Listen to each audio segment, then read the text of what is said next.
obscuring its role in accelerating the spread of COVID-19 beyond Wuhan, turning a blind eye to Chinese companies that enable the production of fentanyl flooding into the United States, and putting space weapons on orbit, among other tactics. Iran, despite setbacks inflicted on its so-called axis of resistance by Israel over the last year, still aims to destroy what it calls the little Satan, the State of Israel, and what it calls the great Satan, the United States. It continues to arm Yemeni rebels to attack global shipping, though these outlaws have suffered terrible losses over the last 2 weeks thanks to decisive action by President Trump and our brave troops. I commend the President, Mike Waltz, Pete Hegseth, and his entire national security team for these actions. Iran also continues its decades-long effort to develop surrogate networks inside the United States to threaten U.S. citizens. Furthermore, Iran's nuclear program continues apace.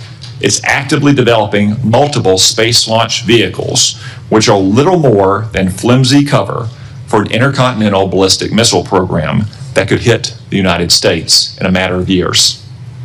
But all this will soon come to an end. The supreme leader of Iran now faces a stark choice, thanks to President Trump. The supreme leader can fully dismantle his nuclear program, or he can have it dismantled for him. Finally, today's report also acknowledges that illicit drug production endangers the health and safety of millions of Americans. For the first time, the annual threat assessment lists foreign illicit drug actors as the very first threat to our country. As the report highlights, Mexican-based cartels using precursors produced in China continue to smuggle fentanyl and synthetic opioids into the United States. Last year alone, these deadly drugs tragically killed more than 52,000 Americans, more than the number killed in attacks by foreign terrorists or foreign nations. Given these threats, we have to ask, are our intelligence agencies well postured against these threats? I'm afraid the answer is no, at least not yet. As the world became more dangerous in recent years, our intelligence agencies got more politicized, more bureaucratic, and more focused on promulgating opinions rather than gathering facts. As a result of these misplaced priorities, we've been caught off guard and left in the dark too often. I know that all of you agree that the core mission of the intelligence community is to steal our adversaries' secrets and convey them to policymakers to protect the United States. At the same time, it's not the role of intelligence agencies to make policy, to justify presidential action, or to operate like other federal agencies. After years of drift, the intelligence community must recommit to its core mission of collecting clandestine intelligence from adversaries whose main objective is to destroy our nation and our way of life. The reason is not that our intelligence community lacks dedicated patriots who show up to work every day to protect the American people. On the contrary, it has an abundance of them. The reasons are a misuse of resources, bureaucratic bloat, a default to play it safe, and a past administration that prioritized social engineering over espionage. Coupled with recent failures, the finding in today's Worldwide Threat Report should be a wake-up call to all of us to get our house in order. The status quo is proving inadequate to provide the President and Congress with the intelligence needed to protect the American people. As more storms gather, America's intelligence capabilities require urgent reform and revitalization. As the chairman of this committee, I look forward to working with each of you to strengthen America's intelligence edge and refocus our intelligence community on its core mission, stealing secrets. The American people deserve nothing less. We've assembled an impressive team to get this done, and I look forward to hearing your comments. Now I recognize the Vice Chairman for opening remarks. Well, thank you, Mr. Chairman, and good morning, everybody. I want to thank all the witnesses for being here. I got to say, I've been on the committee now for 14 years, and this year's assessment is clearly one of the most complicated and challenging in my tenure on the committee. And I want to get into that in a moment, but I want to first of all address the recent story that has broken in the news. Yesterday, we stunningly learned that senior members of this administration, and according to reports, two of our witnesses here today were members of a group chat that discussed highly sensitive and likely classified information that supposedly even included weapons packages, targets, and timing, and included the name of an active CIA agent. Putting aside for a moment that classified information should never be discussed over an unclassified system, it's also just mind-boggling to me that all these senior folks were on this line and nobody bothered to even check Security Hygiene 101. Who are all the names? Who are they? Well, it apparently included a journalist. And no matter how much the Secretary of Defense or others want to disparage him, this journalist had at least the ethics to not report, I think, everything he heard. Question I raise is like, everybody on this committee gets briefed on security protocols. We're told you don't make calls outside of SCIFs of this kind of classified nature. We don't know, and I'm going to ask, obviously. Director Gabbard is the executive in charge of all, keeping our secrets safe. Were these government devices? Were they personal devices? Have the devices been collected to make sure there's no malware? There's plenty of declassified information that shows that our adversaries, China and Russia, are trying to break in to encrypted systems like Signal. I can just say this, if this was the case of a military officer or an intelligence officer and they had this kind of behavior, they would be fired. I think this is one more example of the kind of sloppy, careless, incompetent behavior, particularly towards classified information, that this is not a one-off or a first-time error. Let me take a couple minutes and review some of the other reckless choices that this administration has made regarding our national security. We all recall, it seems like it wasn't that long ago, but less than 2 months ago, in the first 2 weeks, the administration canceled all U.S. foreign assistance. Now, some may say, how bad can that be? It's foreign assistance. Well, U.S. foreign assistance paid for the units in Ukraine to provide air defense to civilian cities being attacked by Russia. Foreign assistance paid for guarding camps in Syria where ISIS fighters are detained. Foreign assistance paid for programs abroad that ensure that diseases like Ebola don't come home. And until recently, it paid for the construction of a railway in Africa that would have helped given the United States much needed access to critical minerals in Congo. Now that project, China's going to try to finance it. As well, in the first 2 weeks, Dr. Patel, the administration fired several of our most experienced FBI agents, including the head of the Criminal Investigative Division, the head of the Intelligence Division, the head of the Counterterrorism Division, the heads of the New York, Washington, and Miami field office, all individuals who were distinctly and directly responsible for helping to keep America safe. The irony a little bit was the recently dismissed head of the Counterterrorism Division was involved in disrupting the ISIS attacks planned for Oklahoma City and Philadelphia, and helped lead the effort to bring to justice the key planner of the Abbey Gate bombing in Afghanistan that killed 13 U.S. servicemen and 150 civilians. That very Abbey Gate effort was actually praised by the president in his State of the Union address. Yet the administration's response to these agents, I believe, good works and years of service, was to force these folks out. It's hard to imagine how that makes our country safer. Nor can I understand how Americans are made more secure by firing more than 300 staff at the National Nuclear Security Administration, including those responsible for overseeing the security and safety of the nuclear stockpile. Or by ousting 130 employees at FISA, the agency directly responsible for trying to take on China's Salt Typhoon attack. Again, after Salt Typhoon, I would have thought folks on that group chat might have thought twice. Or how we made safer by sacking 1,000 employees at the CDC and NIH who are actually directly working on trying to keep our country safe from disease. Or by pushing out hundreds of intelligence officers. The amazing thing is that our intelligence officers, they're not interchangeable like a Twitter coder. These intelligence officers, our country makes $20,000 to $40,000 of an investment just in getting a security clearance. Literally goes into six figures when you take the training involved. Can anyone tell how firing probationary individuals without any consideration for merit or expertise is an efficient use of taxpayer dollars?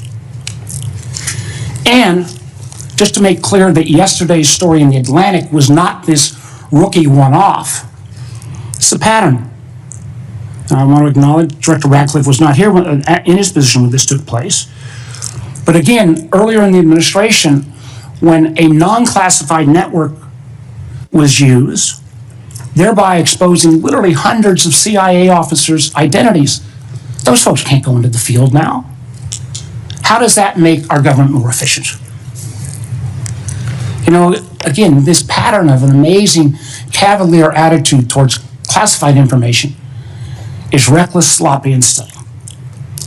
And perhaps what troubles me most is the way the administration has decided that we can take on all our problems by ourselves without any needs for friends or allies. I agree that we've got to put America's priorities first, but America first cannot mean America alone.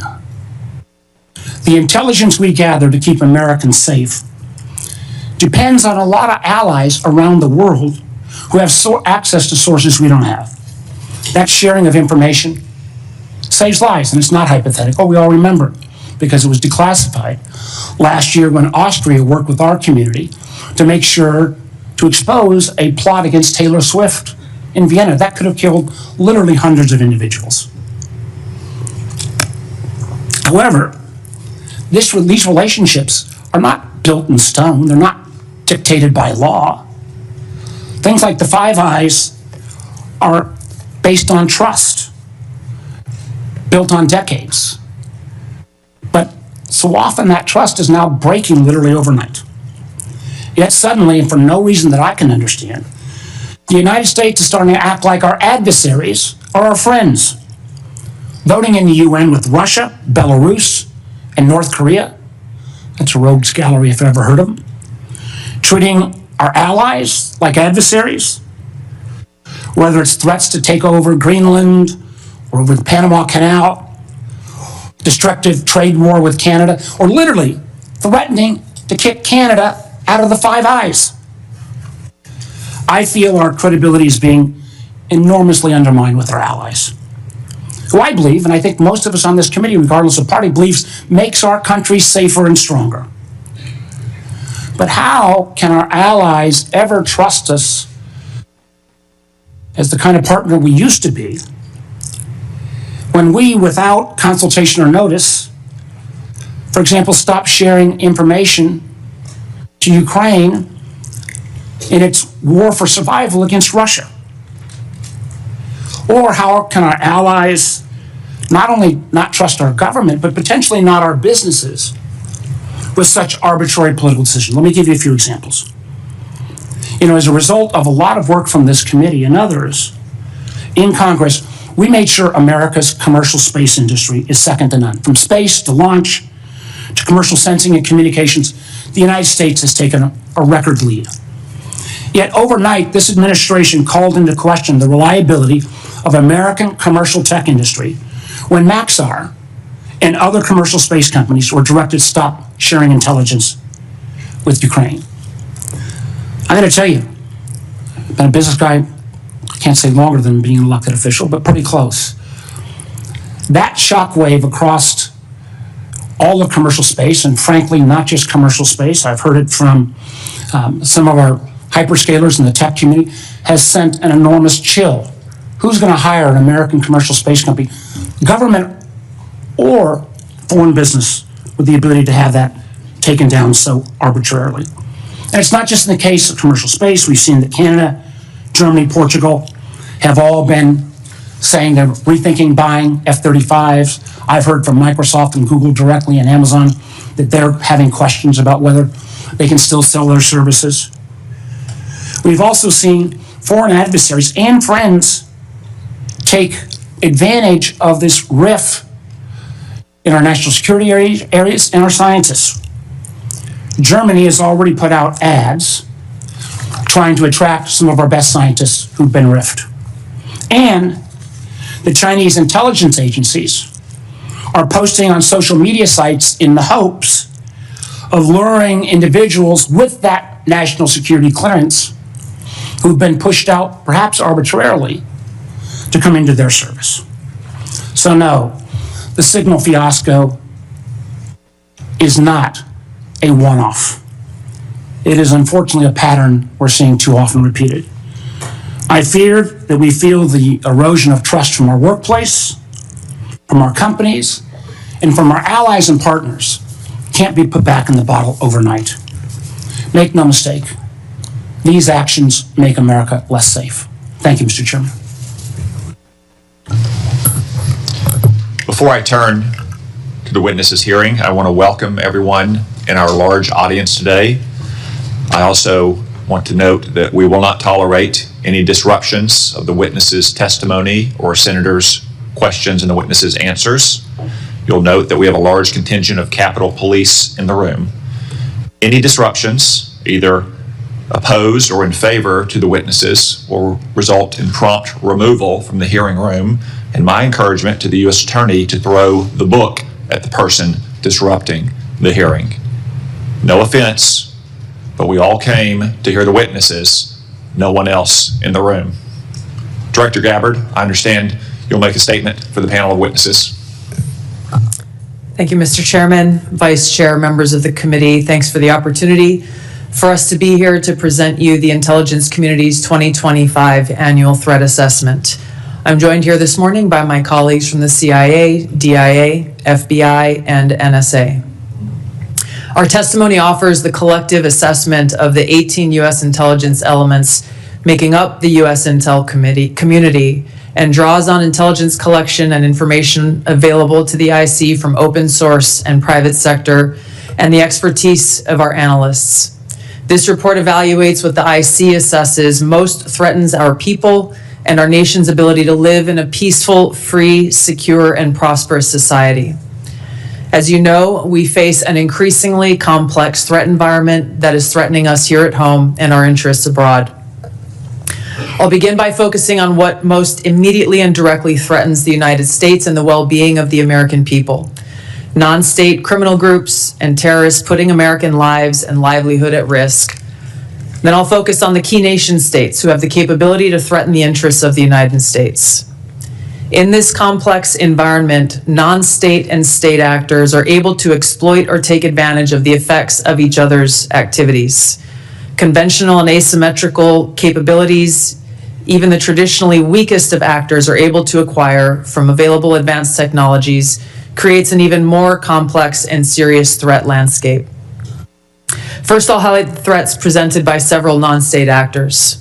Cartels, gangs, and other transnational criminal organizations in our part of the world are engaging in a wide array of illicit activity, from narcotics trafficking to money laundering to smuggling of illegal immigrants and human trafficking, which endanger the health, welfare, and safety of everyday Americans.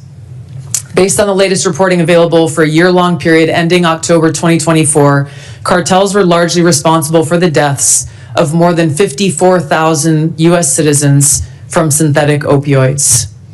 Mexico-based transnational criminal organizations, or TCOs, are the main suppliers of illicit fentanyl to the U.S. market and are adapting to enforcement and regulatory pressures by using multiple sources and methods to procure precursor chemicals and equipment, primarily from China and India, many of which are dual-use chemicals used in legitimate industries. Independent fentanyl producers are also increasingly fragmenting the drug trade in Mexico. The availability of precursor chemicals and ease of making illicit fentanyl have enabled independent actors to increase illicit fentanyl production and smuggling operations in Mexico. Cartels are profiting from human trafficking and have likely facilitated more than 2 million illegal immigrants encountered by law enforcement at the U.S. southwest border in 2024 alone, straining our vital resources and putting the American people at risk. Criminal groups drive much of the unrest and lawlessness in the Western Hemisphere. They also engage in extortion, weapons and human smuggling, and other illicit and dangerous revenue-seeking operations, including kidnappings for ransom, forced labor, and sex trafficking. These and other human traffickers exploit vulnerable individuals and groups by promising well-paying jobs while confiscating their identification documents. They operate in the shadows, exploiting lawlessness in various areas and using coercion and intimidation to control their victims. While these key drivers of migrants are expected to persist, heightened U.S. border security enforcement and deportations under the Trump administration are proving to serve as a deterrent for migrants seeking to illegally cross U.S. borders. U.S. Border Patrol apprehensions along the southwest border in January 2025 dropped 85% from the same period in 2024. Transnational Islamist extremists such as ISIS and Al-Qaeda and affiliated jihadi groups continue to pursue, enable, or inspire attacks against the United States and our citizens abroad and within the homeland to advance their ultimate objective of establishing a global Islamist caliphate. This includes heightened efforts to spread their ideology to recruit and radicalize individuals in the U.S. and the West. While the New Year's Day attacker in New Orleans had no known direct contact with ISIS terrorists, he was influenced and radicalized by ISIS ideological propaganda, as one example. Al-Qaeda and its affiliates continue to call for attacks against the United States as they conduct attacks overseas. These jihadist groups have shown their ability to adapt and evolve, including using new technologies and tactics to spread their ideology and recruit new followers. A range of non-state cyber criminals are also targeting our economic interests, critical infrastructure, and advanced commercial capability for extortion, other coercive pursuits, and financial gain. These actors use a variety of tactics, including phishing, ransomware, and denial of service attacks, to disrupt our systems and steal sensitive and lucrative information using available technologies and U.S. cyber vulnerabilities. Ransomware actors last year, for example, attacked the largest payment processor for U.S. healthcare institutions. And another set of criminal actors conducted cyber attacks against U.S. water utilities. Some of these non-state cyber actors also operate as proxies for or emulate similar activities carried out by major state actors. While these non-state cyber actors often seek financial and intellectual property gains, they also carry out cyber operations for espionage purposes, targeting our critical infrastructure. Turning to key state actors, the IC sees China, Russia, Iran, and North Korea engaging in activities that could challenge U.S. capabilities and interests, especially related to our security and economy. These actors are in some cases working together in different areas to target U.S. interests and to protect themselves from U.S. sanctions. At this point, the IC assesses that China is our most capable strategic competitor. Under the leadership of President Xi Jinping, the People's Republic of China seeks to position itself as a leading power on the world stage, economically, technologically, and militarily. Beijing is driven in part by a belief that Washington is pursuing a broad effort to contain China's rise and undermine CCP rule. China's most serious domestic challenge is probably China's slowing economy and potential instability if socioeconomic grievances lead to large-scale unrest.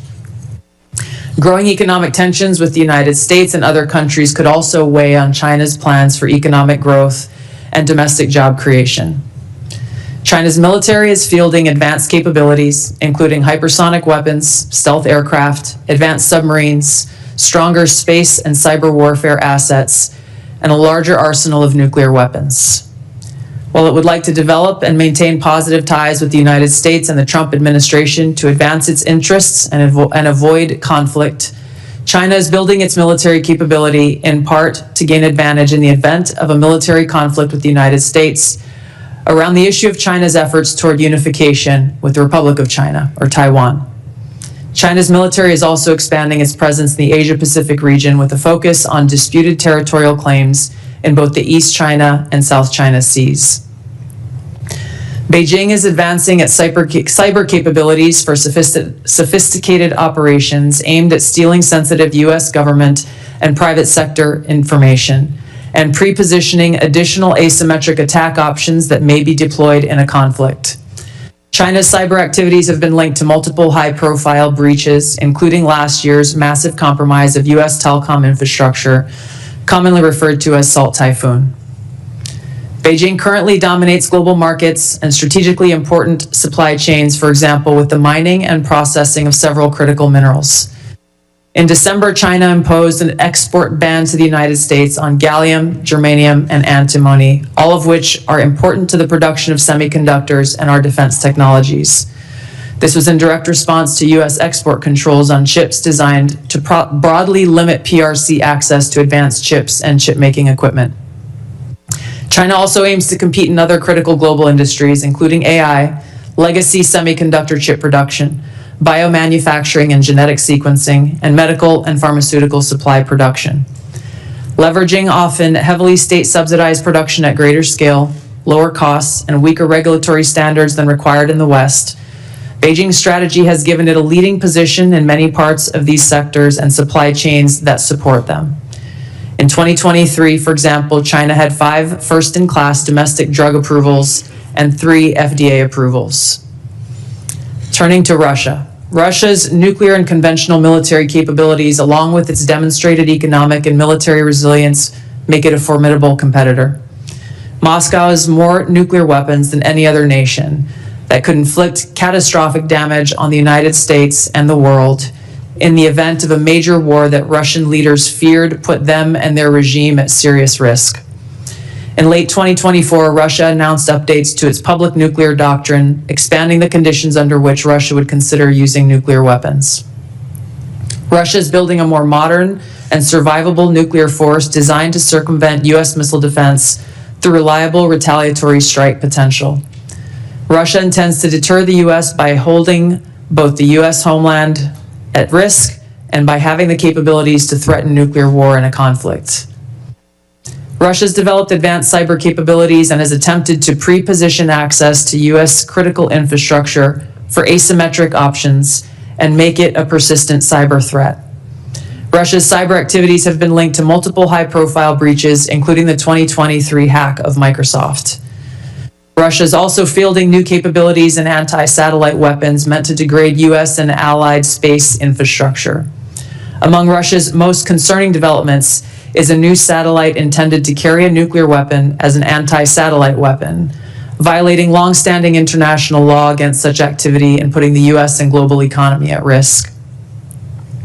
Iran continues to seek expansion of its influence in the Middle East, despite the degradation to its proxies and defenses during the Gaza conflict. Iran has developed and maintains ballistic missiles, cruise missiles, and UAVs, including systems capable of striking U.S. targets and allies in the region.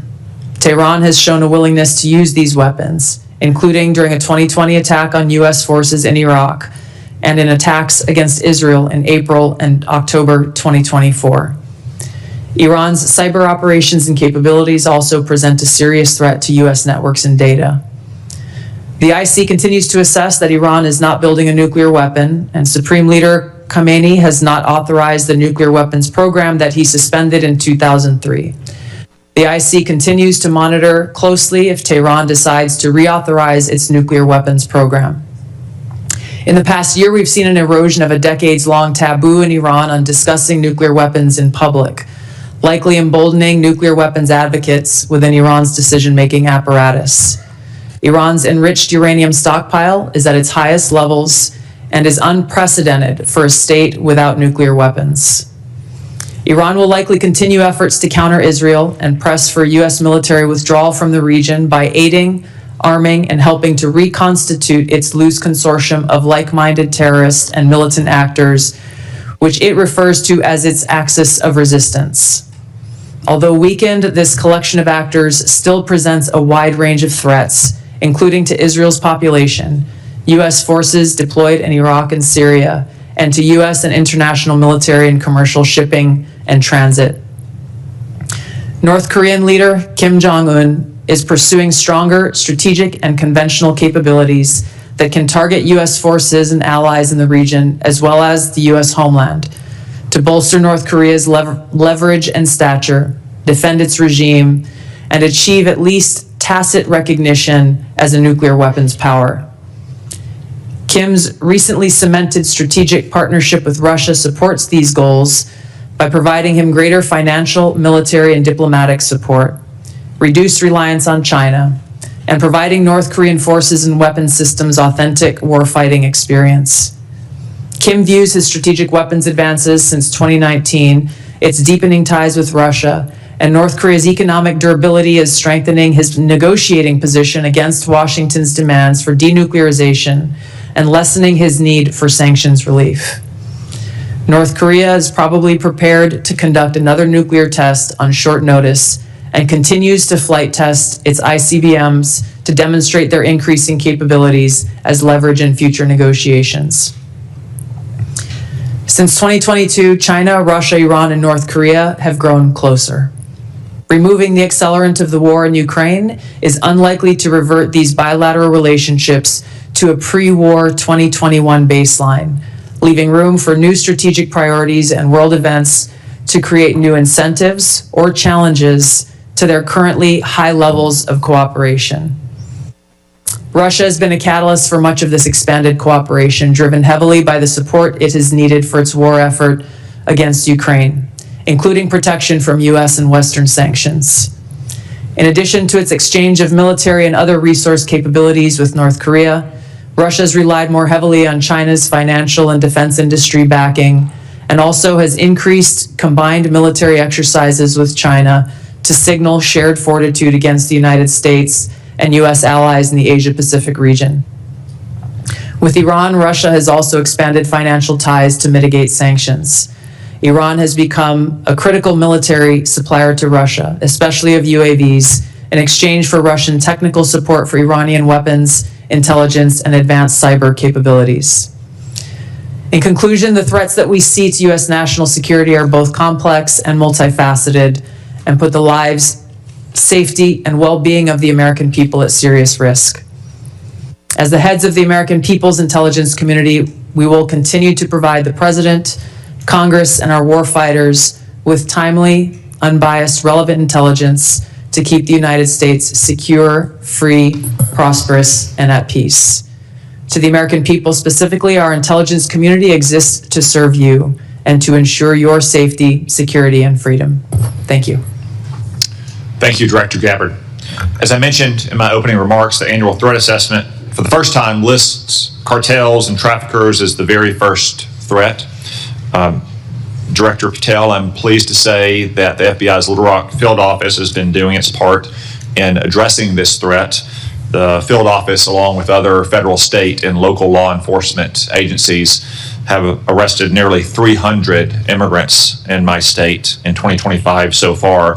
Could you provide some color about the nature of the threat these illegal immigrants have posed, not just to Arkansas, but our nation, perhaps including some of the details of the horrific offenses they've committed against the American people? Thank you, Mr. Chairman. Mr. Vice Chairman. The witness will suspend.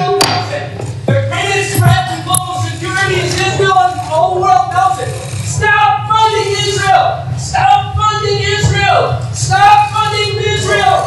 Stop funding Israel! So that protester was a code pink lunatic, saying the greatest threat to world peace is funding Israel.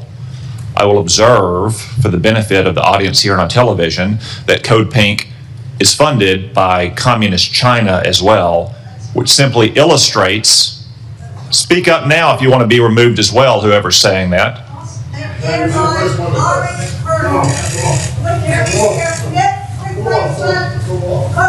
It's not a controversial thing. On the verdict of the murder, I was diplomat, and I do not encourage that. If anyone else would like to join them, speak now, please, so we don't have any more disruptions. As I was saying, the fact that Communist China funds Code Pink, which interrupts a hearing like this about Israel, simply illustrate Director Gabbard's point that China, Russia, Iran, North Korea, and other American adversaries are working in concert to a greater degree than they ever have before. Director Patel, back to my question, could you give us some color about the threat that illegal migrants have posed, not only to my state, which has resulted in nearly 300 arrests in 2025, but also to the nation at large? Thank you, Mr. Chairman, Mr. Vice Chairman, and members of the committee. I appreciate the time to address you all. Specifically to Arkansas, Senator, the priorities at the FBI, which I identified during my confirmation hearing and since, is attacking violent crime along with national security. And every single state in this country is a border state. Arkansas is no exception. Allow me to highlight the work of the men and women in the FBI and state and local law enforcement in the state of Arkansas. Since February 5th alone, we've had 220 illegal immigrants arrested on charges varying from violent offenses, weapons offenses, narcotics offenses, and serious violent felonies. 253 separate individuals have been charged related to those offenses. And here's something I want the American people to hear about narcotics and countering narcotics. Thousands of pounds of narcotics were seized in these 3 weeks in the state of Arkansas. Thousands, worth tens of millions of dollars. Everything from fentanyl to meth to cocaine to heroin to marijuana and more. And also including manufactured drugs. The FBI does have the biggest footprint in Arkansas, but we could not achieve this mission without our state and local law enforcement partners, which has been one of the priorities since I took the helm at the FBI. They provide the greatest ground level intelligence to conduct these operations in Arkansas and in every single state across the union. Since February 5th, we've assisted with the arrest of hundreds of criminals and illegals throughout your state, and that was just a 3-week operation. Prior to that, Senator, there was a bust of 17 federal indictments relating to a meth lab in the state of Arkansas in the southwest corner of your state. All of those individuals are now facing prosecution for hundreds of pounds of illegal opioids, guns, and other illicit material. So we will continue to do that work. We will work it 7 days a week, 365 days a year, not just in your state, Mr. Chairman, but in every state. Thank you, Director Patel. As Director Gabbard highlighted from the annual threat report, Director Ratcliffe, many, if not most, of the chemical precursors for deadly fentanyl produced by Mexican drug cartels originates in China. China, of course, is a techno-totalitarian police state. They have technology to monitor their own people that Soviet Russia could have only imagined. Is there any reason, Director Ratcliffe, to believe that China could not monitor and crack down on this flow of chemical precursors to Mexico if it chose to do so? Thank you, Senator. Thank you, Senator, for the question. No, there's nothing that prevent China, the People's Republic of China, from cracking down on fentanyl precursors. As you well know, Senator, one of the reasons that they don't is that there are more than 600 PRC-related companies that produce those precursor chemicals in an industry that generates $1.5 trillion. That is one of the reasons that we see that Chinese efforts to affect the fentanyl precursors are really limited in nature and intermittent in nature, and not a dedicated effort to enforce their own laws and regulations to crack down on this. Thank you, Director Ratcliffe. I have many more questions I could ask, but I'm going to try to lead by example and stay within the 5-minute limit for the benefit of senators. I remind everyone there's a vote scheduled at noon. I hope to finish the open portion of this hearing before that vote closes, after which time we'll move to the closed portion. The Vice Chairman.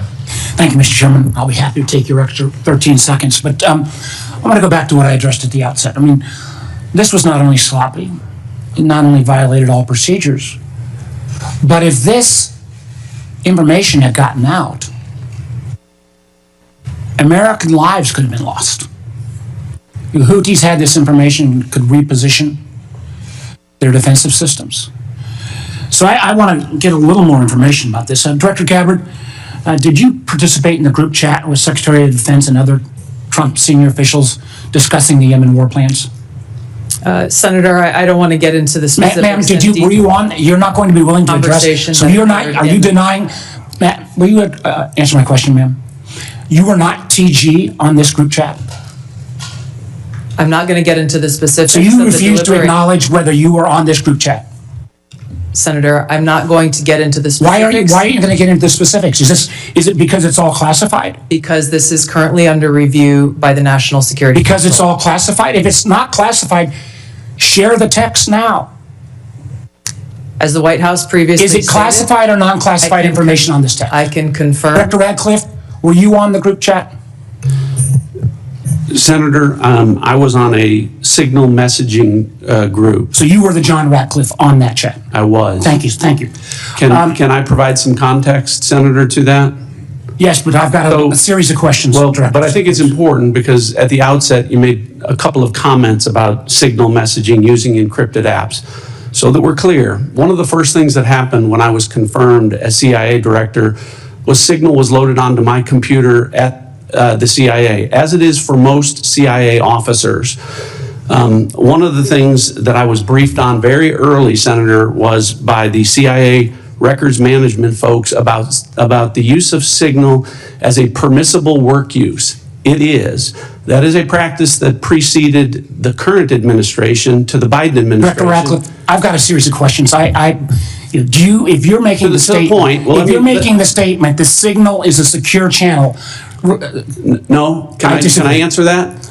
It is I've got a series end-to-end decryption, so to is, finish, I understand encryption. it is permissible to use to communicate and coordinate for work purposes, provided, Senator, that any decisions that are made are also recorded through formal channels. Right. So those were procedures that were implemented. My staff implemented those processes, followed those processes, complied with those processes, and finally, just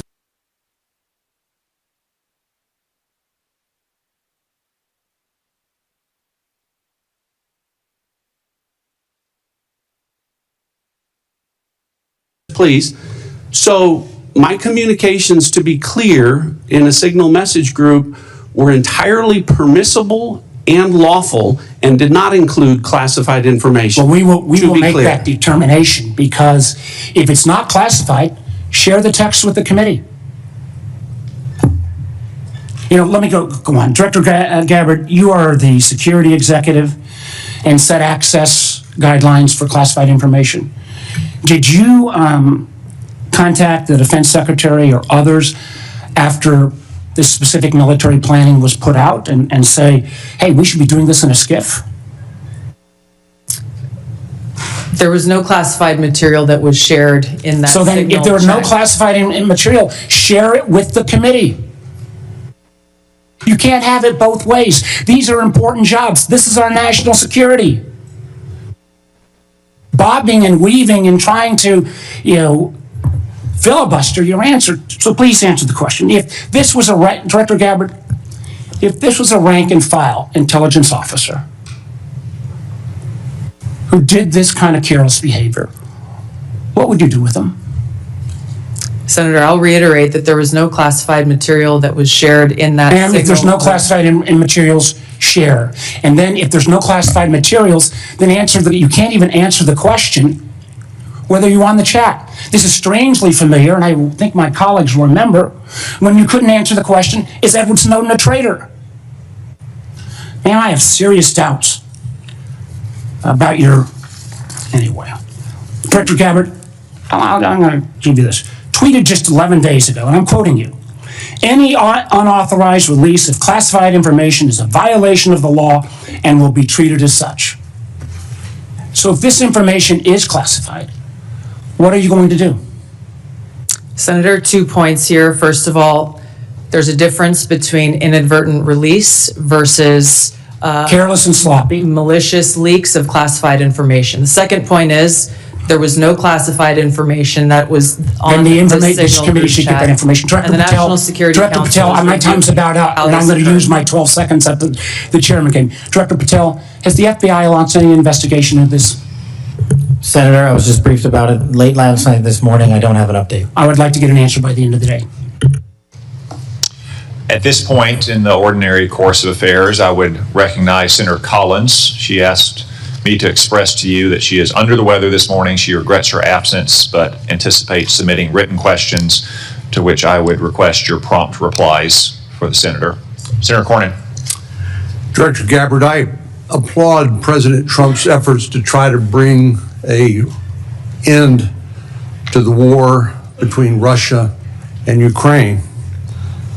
I want to read a statement out of the annual threat assessment and just confirm that you agree with this. It says Russia views its ongoing war with Ukraine as a proxy conflict with the West, and its objective to restore Russian strength and security in its near abroad against perceived U.S. and Western encroachment has increased the risks of unintended escalation between Russia and NATO. Do you agree with that statement? And that is in the annual threat assessment, correct? Correct. I'd like to refer to an AP story, Associated Press, dated March 21st, 2025. The title of the article is "Western Officials Say Russia is Behind a Campaign of Sabotage Across Europe." This AP map shows it. Mr. Chairman, I'd like to ask unanimous consent that speak made part of the record. Without objection. The document that AP compiled, and I presume this is through open sources, documented 59 incidents, including cyber attacks, spreading propaganda, plotting killings, or committing acts of vandalism, arson, sabotage, or espionage. Is that consistent with your understanding and impression of what Russia's currently engaged in Europe? Senator, I haven't seen that specific article, but I can confirm that we assess Russia's attempts to conduct such sabotage activities in Europe. Thank you. One of the things that I'm most concerned about following some of the discussions between Russia and Ukraine and the United States and our other allies, obviously, as I said, peace between Ukraine and Russia is the desirable end state. I think you'd have to be crazy to say otherwise. But I also want to talk a little bit about the unexpected or maybe unintended consequences of European insecurity. I know the incoming Chancellor of Germany has talked about the possibility that Germany might share its nuclear weapons with Ukraine and suggested that the UK would be part of that. I know that Poland has talked about acquiring nuclear weapons, and perhaps other European countries to make up for what they view as a receding of the American umbrella of protection. General Krause, what would be the result of a proliferation of nuclear weapon-armed countries in Europe if in fact that would occur as a result of the perception of European insecurity? Senator, thank you for the question. One of the things that the intelligence community works very hard on is to understand who has nuclear weapons throughout the planet. And as discussed in the opening statements, both by the chair and by Director Gabbard, the proliferation and the increase in the types and the lethality of nuclear weapons is one of the things that we have to track and we as a nation are going to have to face. It has changed dramatically in the last 5 years and will continue to change over the next 5 years. The addition of additional countries which have their own deterrence policies and will act in a nuclear dialogue, or the presence of those weapons, the security of those weapons, the movement and the threat of use of those weapons complicates the environment by which all of us will operate, and will complicate all of the decisions by which all future conflict and the political decisions that we support are the decision makers. It makes the world a more dangerous place, does it not? Senator, yes, it does. And just by way of history, Ukraine used to have the third largest arsenal of nuclear weapons on the planet.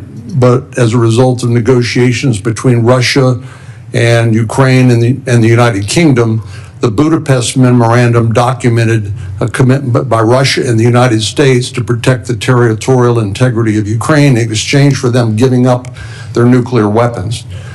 Did I correctly summarize the content of the Budapest Memorandum back in 1994? Yes, Senator, you did, and Ukraine willingly gave up its weapons for the protection of others. Yes. Thank you very much. Senator Wyden. Thank you, Mr. Chairman. And obviously, my colleagues and I feel very strongly about the war planning meeting over unclassified phones. Obviously reckless, obviously dangerous. Both the mishandling of classified information and the deliberate destruction of federal records are potential crimes that ought to be investigated immediately. And I want to make clear that I'm of the view that there ought to be resignation, starting with the National Security Advisor and the Secretary of Defense. Director Ratcliffe and Director Gabbard, have you participated in any other group chats with senior Trump administration officials in which classified information was shared using phones that weren't cleared for such information? Question for the two of you. Senator, thank you for the question. I haven't, your question was, have I participated in any other group chats sharing classified information? To be clear, I haven't participated in any signal group messaging that relates to any classified information at all. Okay. Director Gabbard? Senator, I have the same answer. I have not participated in any signal group chat or any other chat on another app that contained any classified information. Yeah, and I just think it's important to follow through here. Would the two of you cooperate with an audit to confirm that that is that is the case? I have no objection. Senator, I'll certainly comply with any follow-up that the National Security Council would deem appropriate. But again, to be clear, the use of signal message end-to-end encryption applications is permissible and was, in this case, used permissibly, at least to my understanding, and in a lawful manner. The seriousness of this is so clear. That's why I want to have an audit, and both of you gave me an answer indicating that you would be open to that, and I appreciate it. Director Patel, you weren't in this particular group chat, but have you participated in any chats on unclassified phones with other administration officials relating to national security, and if so, on what other topics? Thank you for your question, Senator, not that I can recall. Okay.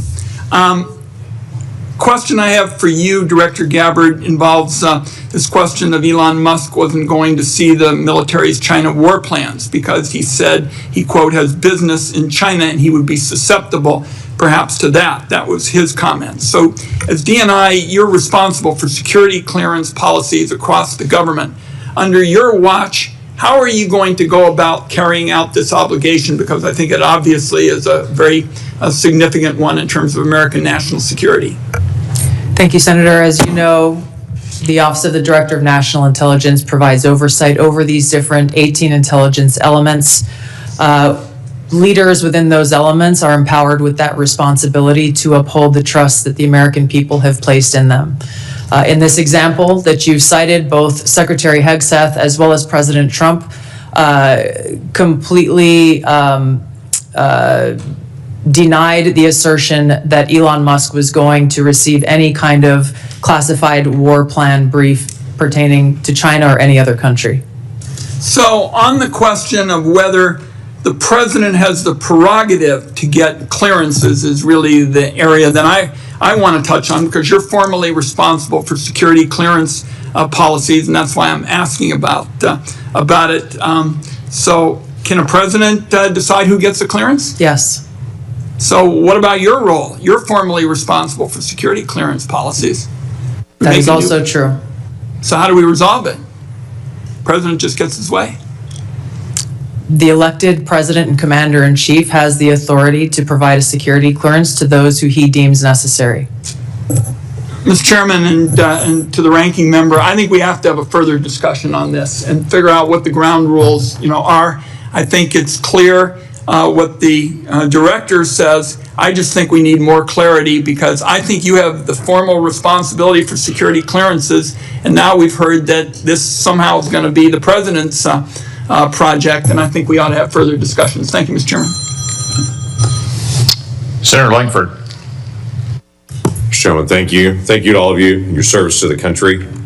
It matters. There are a lot of citizens of our country right now that have much greater security in their life because of the work that you do and the people that are working around you do. So I just want to say I appreciate that. For the folks in Oklahoma, they would definitely want me to be able to say thank you for your service.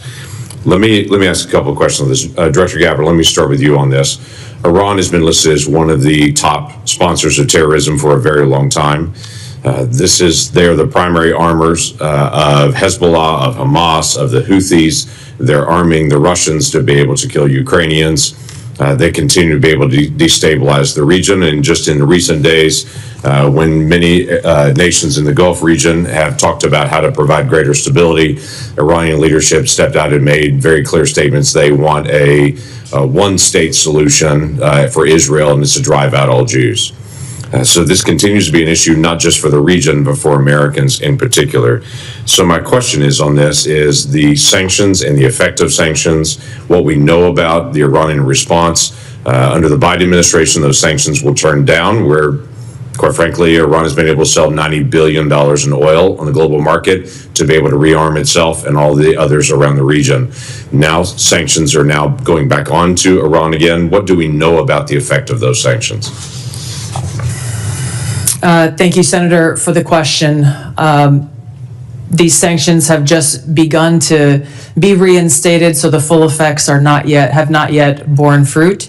But the message that the president has sent with his maximum pressure campaign is certainly heard. As the chairman mentioned in his opening remarks, President Trump recently sent a letter to the leader of Iran expressing his interest in direct talks in order to try to de-escalate and to prevent war, prevent Iran from gaining a nuclear weapon, but also stated that there would be military consequences if there was no direct negotiations. So President Trump is continuing to carry out his vision and mission of peace through strength, acting in the best interests of the American people.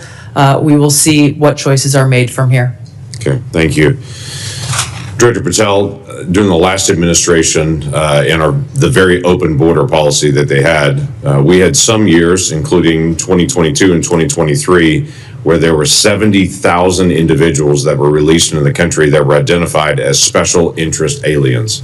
This is something this committee and the Homeland Security Committee tried over and over again to get details on. The Biden administration was unwilling to be able to share any of the details on the special interest aliens, led to a great amount of frustration. The comment came often back to us is that FBI is going to track all these individuals and to be able to identify them, even though it was 70,000 a year that were coming into the country.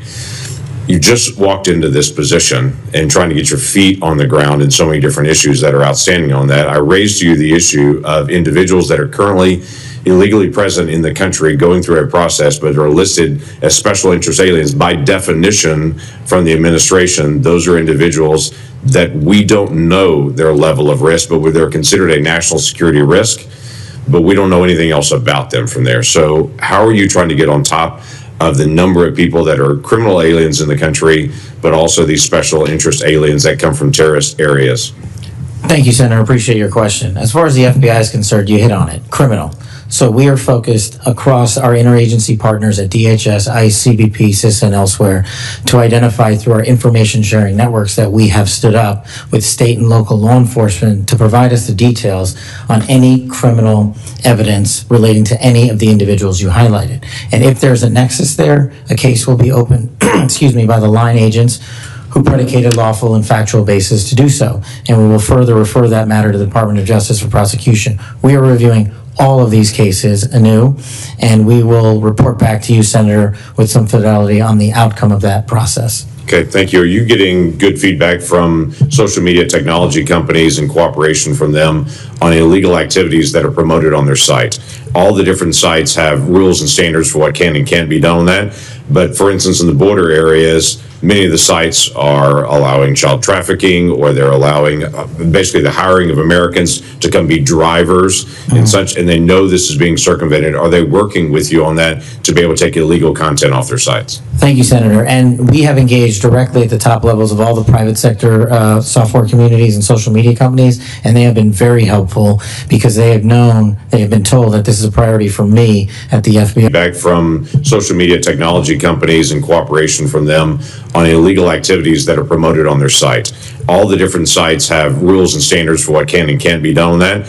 But for instance, in the border areas, many of the sites are allowing child trafficking, or they're allowing basically the hiring of Americans to come be drivers and such, and they know this is being circumvented. Are they working with you on that to be able to take illegal content off their sites? Thank you, Senator. And we have engaged directly at the top levels of all the private sector software communities and social media companies, and they have been very helpful because they have been told that this is a priority for me at the FBI to work with them because they have so much information to share back with us. Now, that's of course just on the public systems. We're not talking about the dark net.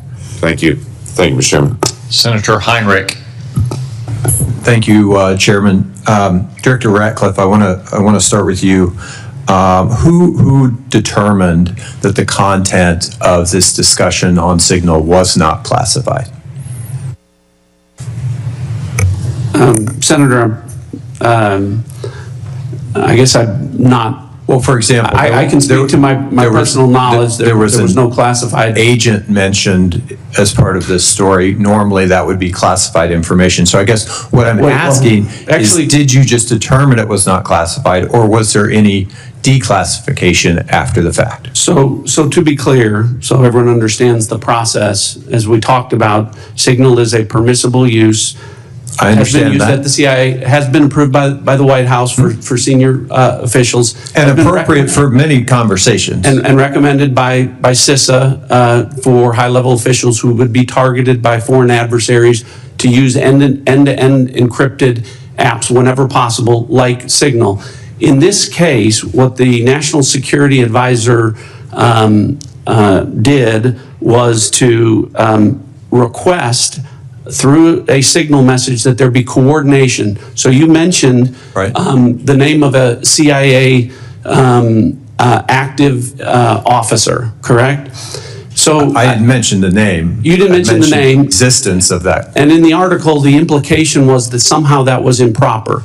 That was not the case. So a CIA officer was not operating undercover. So the request for coordination was for a staff member to coordinate on the high side. So I communicated the name of a CIA officer not operating undercover, completely appropriate, who does openly and routinely coordinate with the White House as a member of my staff. So the intimation there that there was something inappropriate was clearly incorrect.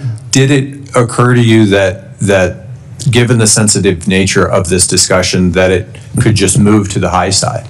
So that was clearly, Senator, I think the intent was that this was initially set up by the National Security Advisor with the instruction that send a point of contact, and then you will be provided with information further on the high side for high side communication. So I think clearly it reflects that the National Security Advisor intended this to be, as it should have been, a mechanism for coordinating between senior level officials, but not a substitute for using high side or classified communications for anything that would be classified. And I think that that is exactly what did happen.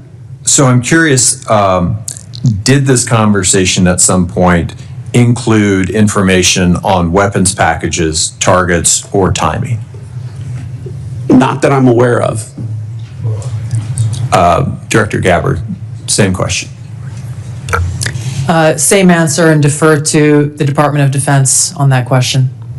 Well, those are two different answers, but you're saying that was not part of the conversation? That's my knowledge. The precise operational issues were not part of this conversation? Correct. Okay. I want to ask you, Director Gabbard,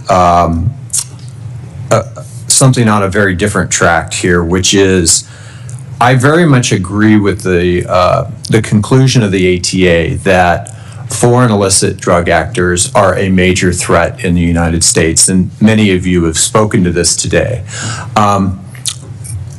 Is the IC wrong in its omission of Canada as a source of illicit fentanyl in the ATA?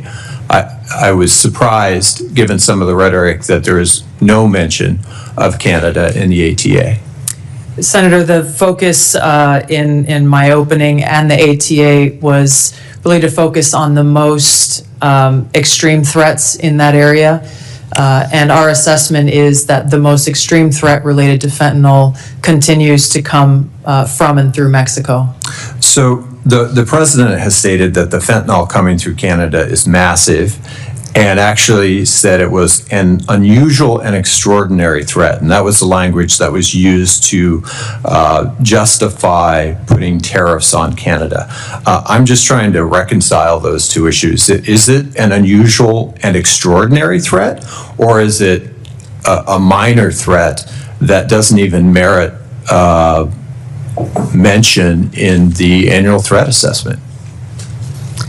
Senator, I don't have the numbers related to Canada in front of me at this time. I'd like to get back to you on the specifics of that answer. It's less than 1% of the fentanyl that we were able to interdict. But if you have different information, I would very much welcome that. Senator Budd.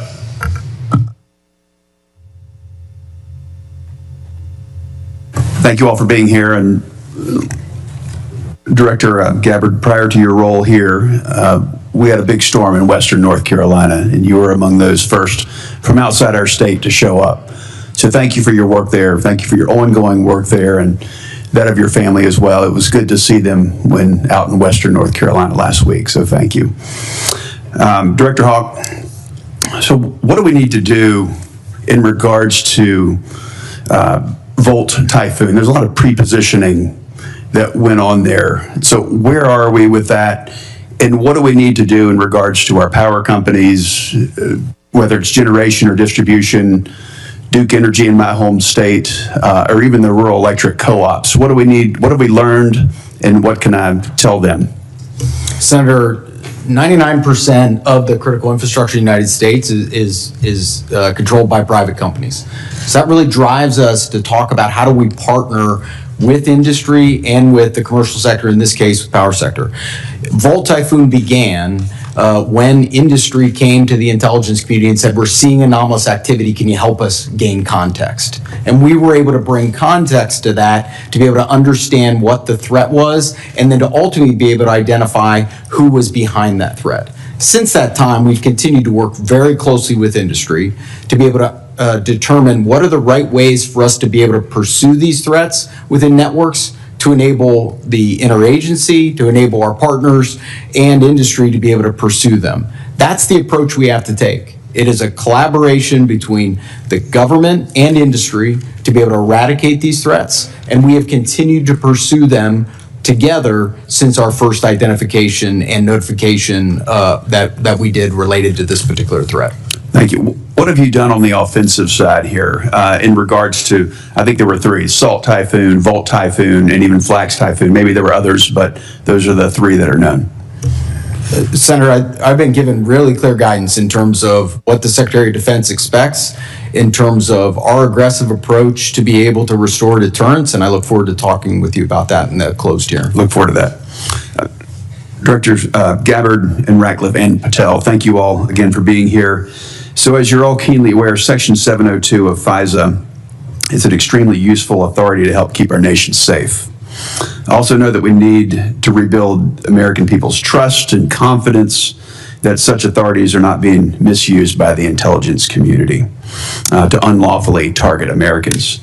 So since taking over your respective agencies, can you tell me and tell the American people how effective the recent changes have been in protecting privacy and civil liberties of each and every Americans. And then, if you will, comment on how useful the authority is in generating intelligence that actually protects the homeland. We'll start with you, Director Gabbard.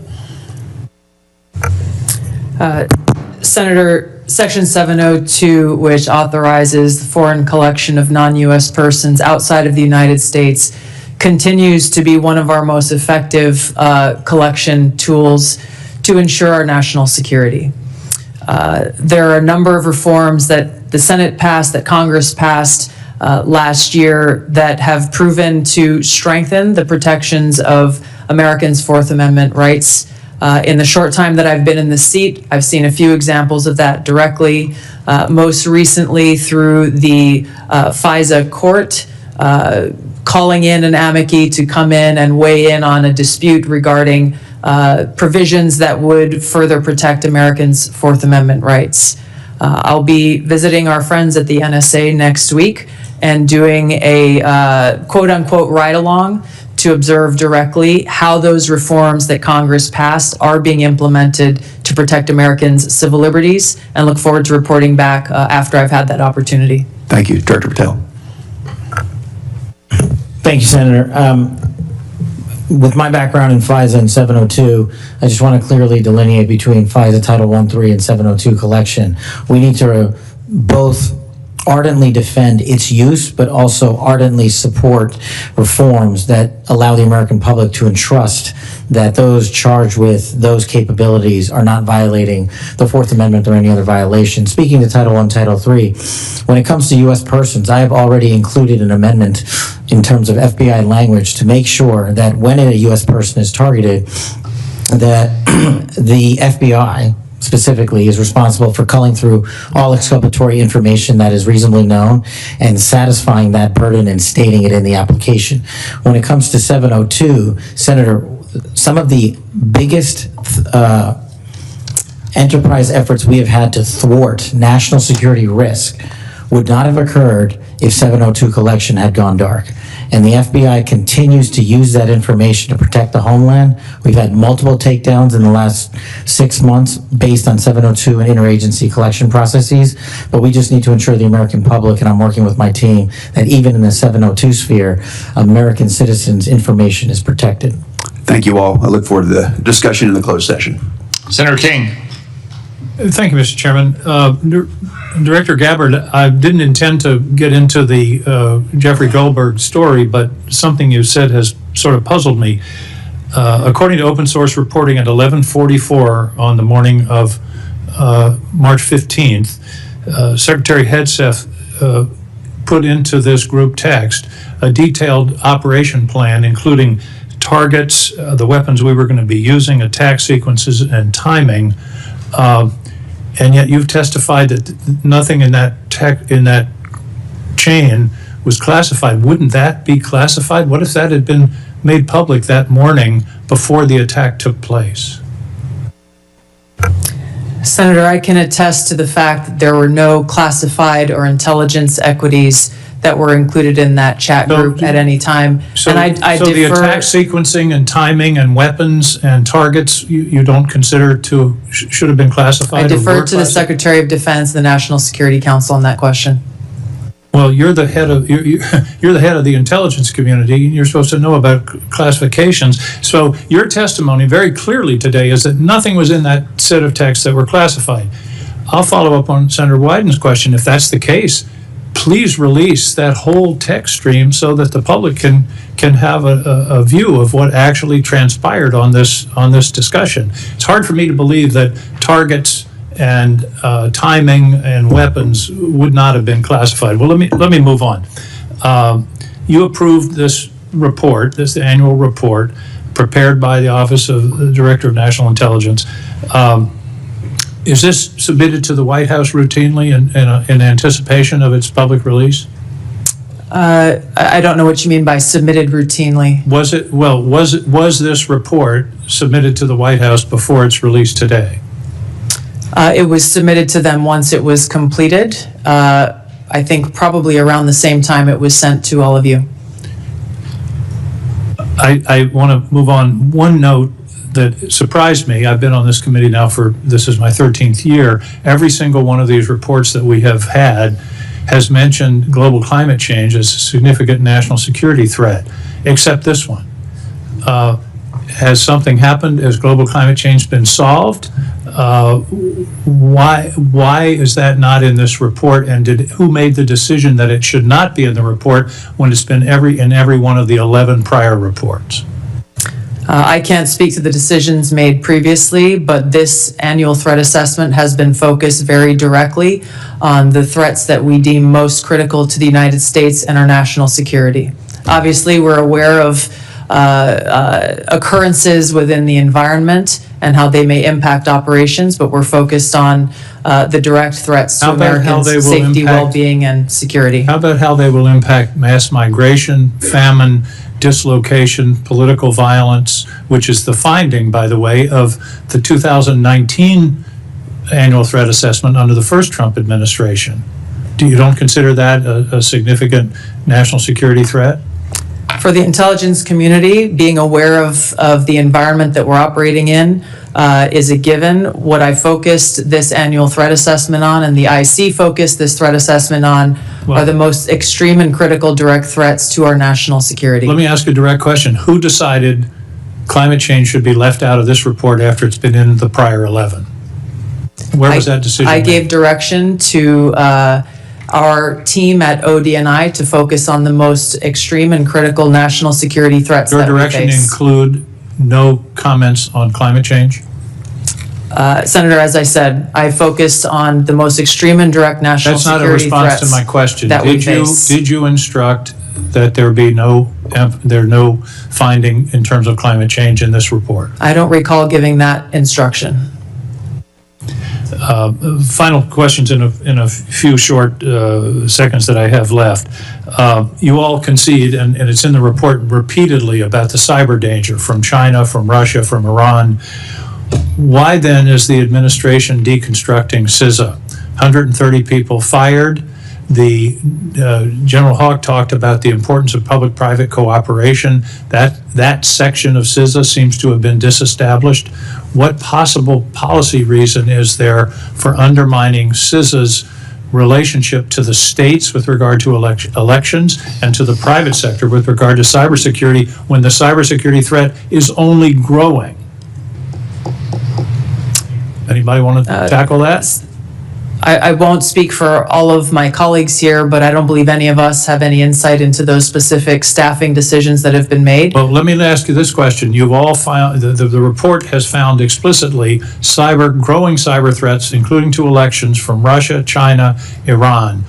Do you believe that it's in the national interest to diminish our capacity to deal with those cyber issues? Yes or no?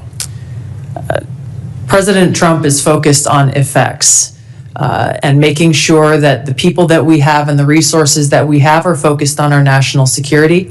He and his team recognize that more people doesn't necessarily always mean better effects.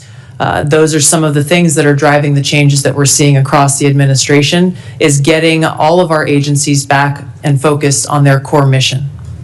General Hawk, do you agree that... Senator King, your time has Time is expired. up. Thank you. Senator Rounds. Thank you, Mr. Chairman. First of all, thank you to all of you for your service to our country. With regard to the issue surrounding Signal, I'm going to address it, but I'm going to address it in the closed session so that we can get more in depth into that issue. In the meantime, I want to direct my first question to Director Ratcliffe. As the debate continues in Washington regarding spectrum, what can you share in this unclassified setting regarding the critical nature of spectrum to national security interests generally? Thanks for the question, Senator. I know this is an issue of great interest to the Senate, and the potential auction of commercial space on spectrum. Those, as you correctly point out, the discussions about spectrum, I will start out by saying there are national security implications from such an auction were to take place to both the DoD and the IC. I think the discussions that we need to have in a classified setting, I can relate to you that the direction from early meetings that we've had is that the discussion about where that might take place would not affect specifically CIA or IC equities, and I hope that's the case where the discussion goes. But I think we need to be concerned that a public auction at bans at certain levels would have an impact on our ability to deliver an accurate intelligence picture. In other words, there are parts of the spectrum which simply cannot be shared with the commercial. That's correct. All right. Thank you. And we can talk about the specific reasons about why, in a classified setting, that would cause a diminishment of our ability to deliver a good threat picture to the commander-in-chief. And in some cases, life or death consequences Absolutely. involved. Thank you. Director Patel, first of all, I just want to thank you for what you are doing, and I know that there's a number of items that in your previous life you did that simply can't be discussed, but nonetheless, we've appreciated what you have done for your country already. Today, I just wanted to talk to you about, we've seen a series of public news reports about ISIS threats within the United States. And there have been several successful interdictions, Oklahoma City, Philadelphia, New York. Although the question remains as to the total number of ISIS operatives who were able to breach porous borders in the months and years before policy changes in this January of 2025, to what extent is the FBI tracking operatives who remain in the United States today, and what is the FBI doing to track them down? Thank you, Senator. I appreciate your question and your comments. So the priorities at the FBI since I took over have been violent crime and national security, and this speaks directly to national security. The direction for the FBI is to track down any individuals with any terrorist ties whatsoever, whether it be ISIS or another foreign terrorist organization, and now to include the new designations of the cartels down south and elsewhere. So the FBI is utilizing our Joint Terrorism Task Force, which are situated in all 55 field offices. But the key to success there is our partnership with state and local law enforcement who have the ground level intelligence on some of these operatives. And as you've highlighted, we've already shut down numerous threats, and we've identified publicly where permissible these threats and individuals and where they're coming from. And I think the FBI is doing a very good job right now in collecting this information through our interagency process, and we will continue to thwart every bad actor affiliated with a terrorist organization or otherwise. Thank you. And Director Hawk, first of all, look, you've talked a little bit already about Salt Typhoon, but what I want to really get into is the things that are moving right now that you haven't had a chance to address, and in particular, Cybercom 2.0 and the need to accelerate that particular plan moving forward. Can you talk just briefly? I've got 40 seconds left. Talk to us a little bit about how critical 2.0 is in terms of countering the cyber activity that's going on through nefarious actors. Senator, what we were asked to do by Congress was to look at what's the fourth generation model for the Department of Defense to be able to generate cyber forces. Based off of that request, I produced a recommendation for the Secretary that outlined three critical things, which is really how we manage the talent, how we develop the talent in the department, and also how we equip that talent underpinned by compute and AI. We've brought that plan initially back to Secretary Hegseth. He told us to go faster. We've delivered him that plan. And now, based off of his guidance, we will now begin to move forward with the rest of the department. Thank you. Thank you, Mr. Chairman. Senator Bennett. Thank you, Mr. Chairman. Thank you very much for holding this hearing, and thank you for being here. Mr. Director Ratcliffe, it sounds to me like your testimony today and the Secretary and the DNI's testimony is that there was nothing wrong at all with the signal thread that you were on, that it didn't include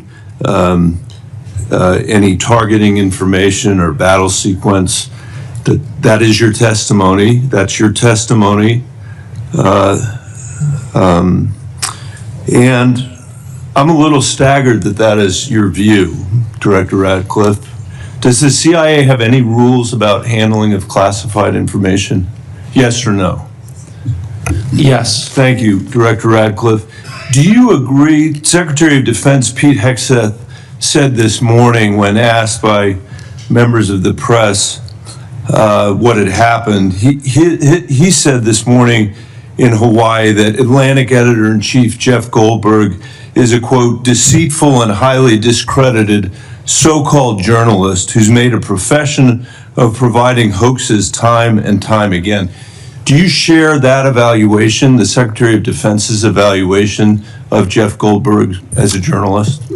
Senator, I didn't see those comments. I don't know Jeff Goldberg. So do you share that view of the Secretary of Defense? Well, I don't have a view on. Okay. Do you, assuming that he has that view, I'm curious about whether you are the CIA director, okay? This has happened. We know it's happened.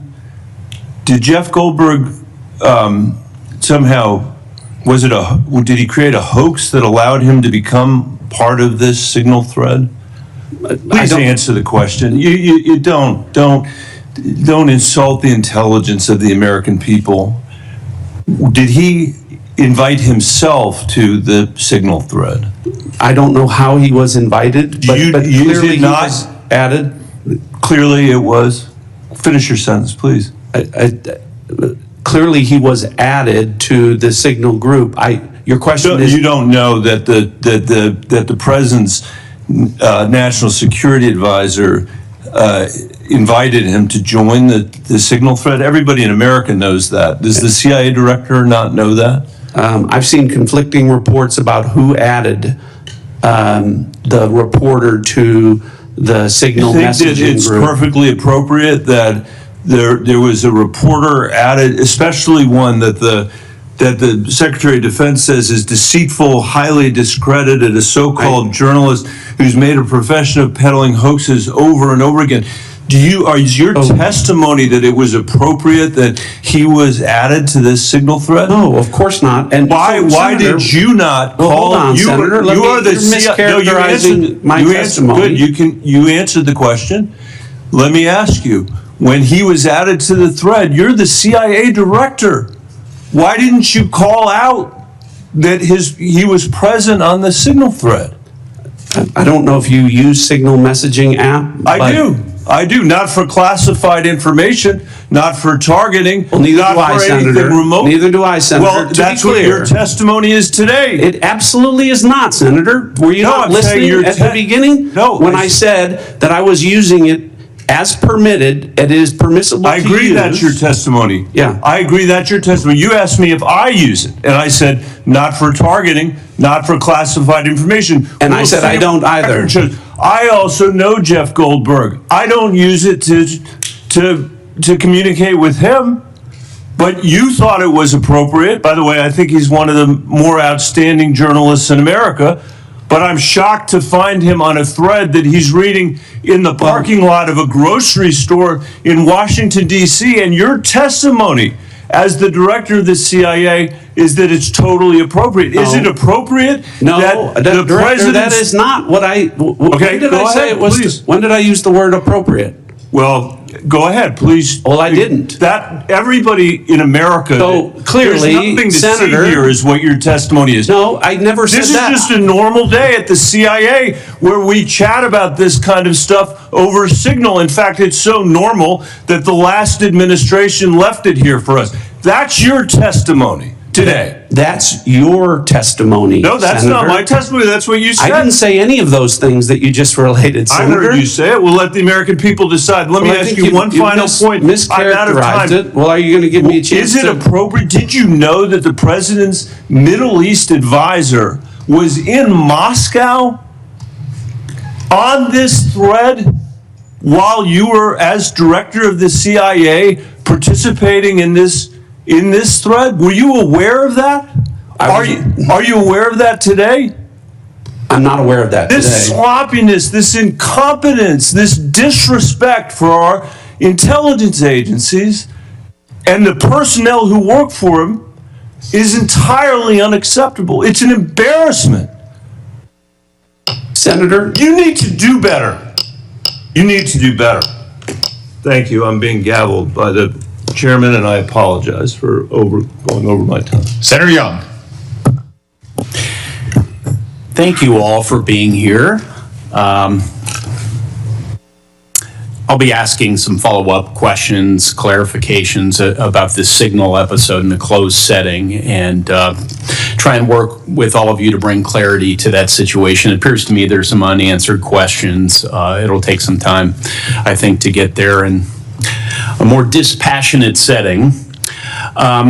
Director Gabbard, I'm going to begin today asking you some questions about emerging technology. This has been a real point of emphasis, I know, of our broader national security community for a period of time. We know that PRC is making generational investments in certain emerging tech, AI, biotech, and other areas of technology to reduce their vulnerability against any supply chain disruptions and to lead the world in some areas. As the IC assesses, the PRC is seeking to, quote, become a global S&T superpower, surpass the United States, promote self-reliance, and achieve further economic, political, and military gain. So, Director Gabbard, can you describe the actions China is taking to operationalize that IC assessment in ways that directly target the security and prosperity of everyday Americans? Senator, what we know is that they are trying to use these capabilities as a means to continue to exploit vulnerabilities within our own critical infrastructure and our cyber technology. Critical infrastructure is a key area of concern given what we know has already been exploited, these asymmetric attacks that have been placed within our critical infrastructure that are of serious concern given how they could be exploited, especially during a time of conflict. We know that they are experiencing a boom in their generative AI capability and are competing very heavily against our own AI capabilities. Obviously, AI can and will be used across a multitude of every sector of our society, both here as we are in our own country, and we expect China to be able to continue to do the same there. So two key areas of vulnerability to the United States, conceivably, susceptibility to cyber attacks, and as China's leveraging of AI towards misinformation, increasingly into the physical realm, they can pose threats to us as well. As follow-up, Director Ratcliffe, you know, we've had Huawei, we've had TikTok. What do you believe will be the next point of technological friction and competition between the U.S. and China? What should members of Congress be looking for? Senator, I think I can answer this question more fully in the classified setting. What I would say is it relates to the issue of emerging technologies and matters of quantum computing and quantum sensing. And our ability to stay ahead of China on the technological curve with respect to those issues. I'd be happy to get into that in further detail in a classified setting. Excellent. We'll dive into that. Director Haw, General, how do you see biotech playing into this broader competition? I think it's an area that, from our perspective, has increasingly been a priority as we want to understand the approach that China's taken, and also to ensure that as we think about the president's priorities in terms of both economic and technology security, we are certainly, as a community, following DNI's guidance, that we are increasingly putting our resources to be able to ensure that we understand where China is investing in those resources and how that will impact our economy and overall the overall health of our national security. Thank you, General. Director Gabbard, not a lot of time left on this end, but I do have a little crypto interest I wanted to communicate to you. Can you share with this committee how we're positioned to disrupt foreign cyber efforts to steal cryptocurrency, such as the North Koreans have successfully done?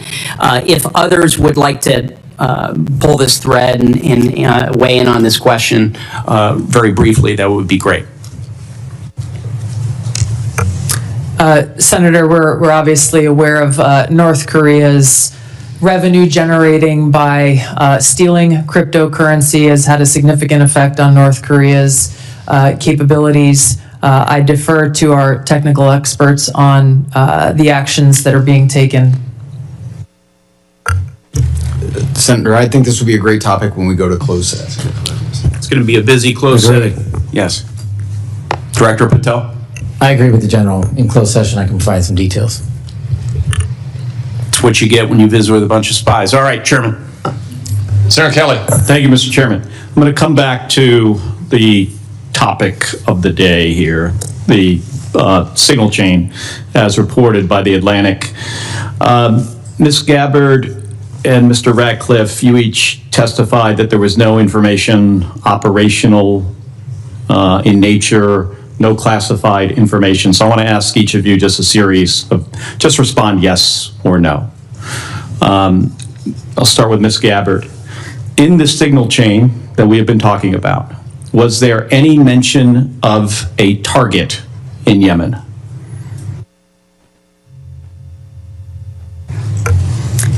I don't remember mention of specific targets. Any generic target?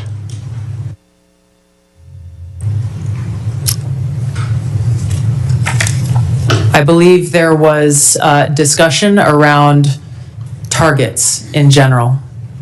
Mr. Ratcliffe? I think that's consistent with my recollection. Again, I don't have access to that. Was there any mention, Ms. Gabbard, of a weapon or weapons system? I don't recall specific weapons systems being named. I'm not talking about specific, any weapon or weapons system. I don't recall specific names of systems or weapons being used or named within the. Well, I'm not asking whether, I don't want you to tell me what the specific weapon was, but any weapon at all. Mr. Ratcliffe, same question. I don't recall. How about anything about timing? Ms. Gabbard? I don't recall specific timing. Was there any mention? I won't get into the detail of the conversation, but obviously there was a significant amount of planning and internal discussions that had occurred prior to and outside of this signal chat. Mr. Ratcliffe, you're nodding your head. Any mention of any military unit whatsoever? Mr. Ratcliffe? Not that I recall. Ms. Gabbard? Not that I recall. Okay, so I understand that DoD policy prohibits discussion of even what is called controlled unclassified information, or CUI, on unsecured devices. Are both of you aware of that DoD policy? I haven't read that policy. Not familiar with the DoD policy, but I would say that the Secretary of Defense is the original classification authority for DoD in deciding what would be classified information. Ms. Gabbard, does the intelligence community have a policy that prohibits discussion of controlled unclassified information? Yes. It does. Okay. Controlled unclassified information, according to DoD, includes information that is information that has not been approved for public release. Would you, of what's been disclosed publicly of the signal chain, would either of you feel that that would be approved for public release? Ms. Gabbard? The discussion that took place in that signal chat group was a conversation reflecting national security leaders and the vice president around the president's objectives. So yes or no, would you approve that for public release? I don't feel I can answer that question here. Because of the nature of this hearing? Because of the nature of a private discussion that took place between individual leaders in our government. It would make sense that you would not approve it for public release, wouldn't it? There are other factors that would go into that consideration. Mr. Ratcliffe, yes or no? I wouldn't approve the release of classified information. Again, as I've said, my I'm not talking about understanding is- classified information, Mr. Ratcliffe. I'm talking about information that has not been approved for public release. That is information that is considered controlled, unclassified information. The principals that would have been on that would have been individuals capable of approving that for public release. I got 20 seconds. The deliberation as to whether or not we should launch a strike on another country, would you consider that classified information, Ms. Gabbard? Well, the information was not classified. I'm not talking about this. I'm just talking about deliberation from principals as to whether or not we should launch a strike on another country. Would you consider that classified information? I'm not talking about what happened this week. There are other factors that would go into determining that classification. Mr. Ratcliffe, the deliberation between principals in our national security apparatus about whether or not to strike another country, would you consider that to be classified information? Pre-decisional strike deliberation should be conducted through classified channels. Thank you. Thank you, Mr. Chairman. If I may, I just want to return, Mr. Ratcliffe, to your answer there in part. Senator Kelly, it's been raised at several occasions now in this hearing about whether classified information was discussed in this chat. And you mentioned about the Secretary of Defense being what you called, I think, the original classification authority. Correct. Correct. I think it's important for the public to understand that although you and Director Gabbard are original classification authorities on many matters, you're not that for all matters that might be classified in the government. Is that right? That's correct. So if the Secretary of State has classified sensitive diplomatic details, that's his authority. If the Secretary of Energy has sensitive classified information about our national laboratories, that's his authority. And the two of you can't speak to other departments who have their own original classification authority, and which, of course, as Director Gabbard said, ultimately rests with one person, the President of the United States. Is that correct? That's correct. Okay. I just wanted to clarify that. It looks like the Vice Chairman wants to weigh in as well. Just very briefly. I mean, I think it strains the audience and the watching public's credibility if we're talking about timing, packages, that somehow this would be okay to put out, or just frankly senior American officials trashing Europe.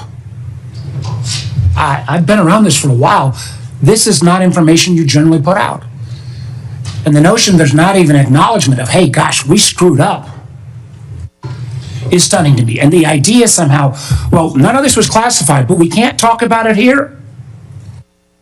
You can't have it both ways. I think the witness's point is that they can't speak for every official in the government who has original classification authority.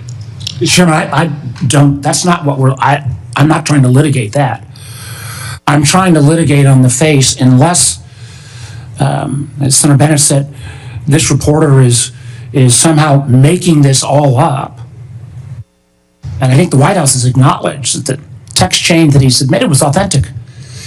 It strains my mind to think, it strains my mind if the shoe had been on the other foot, what my colleagues would be saying about this. And again, we're going to get to the bottom of it.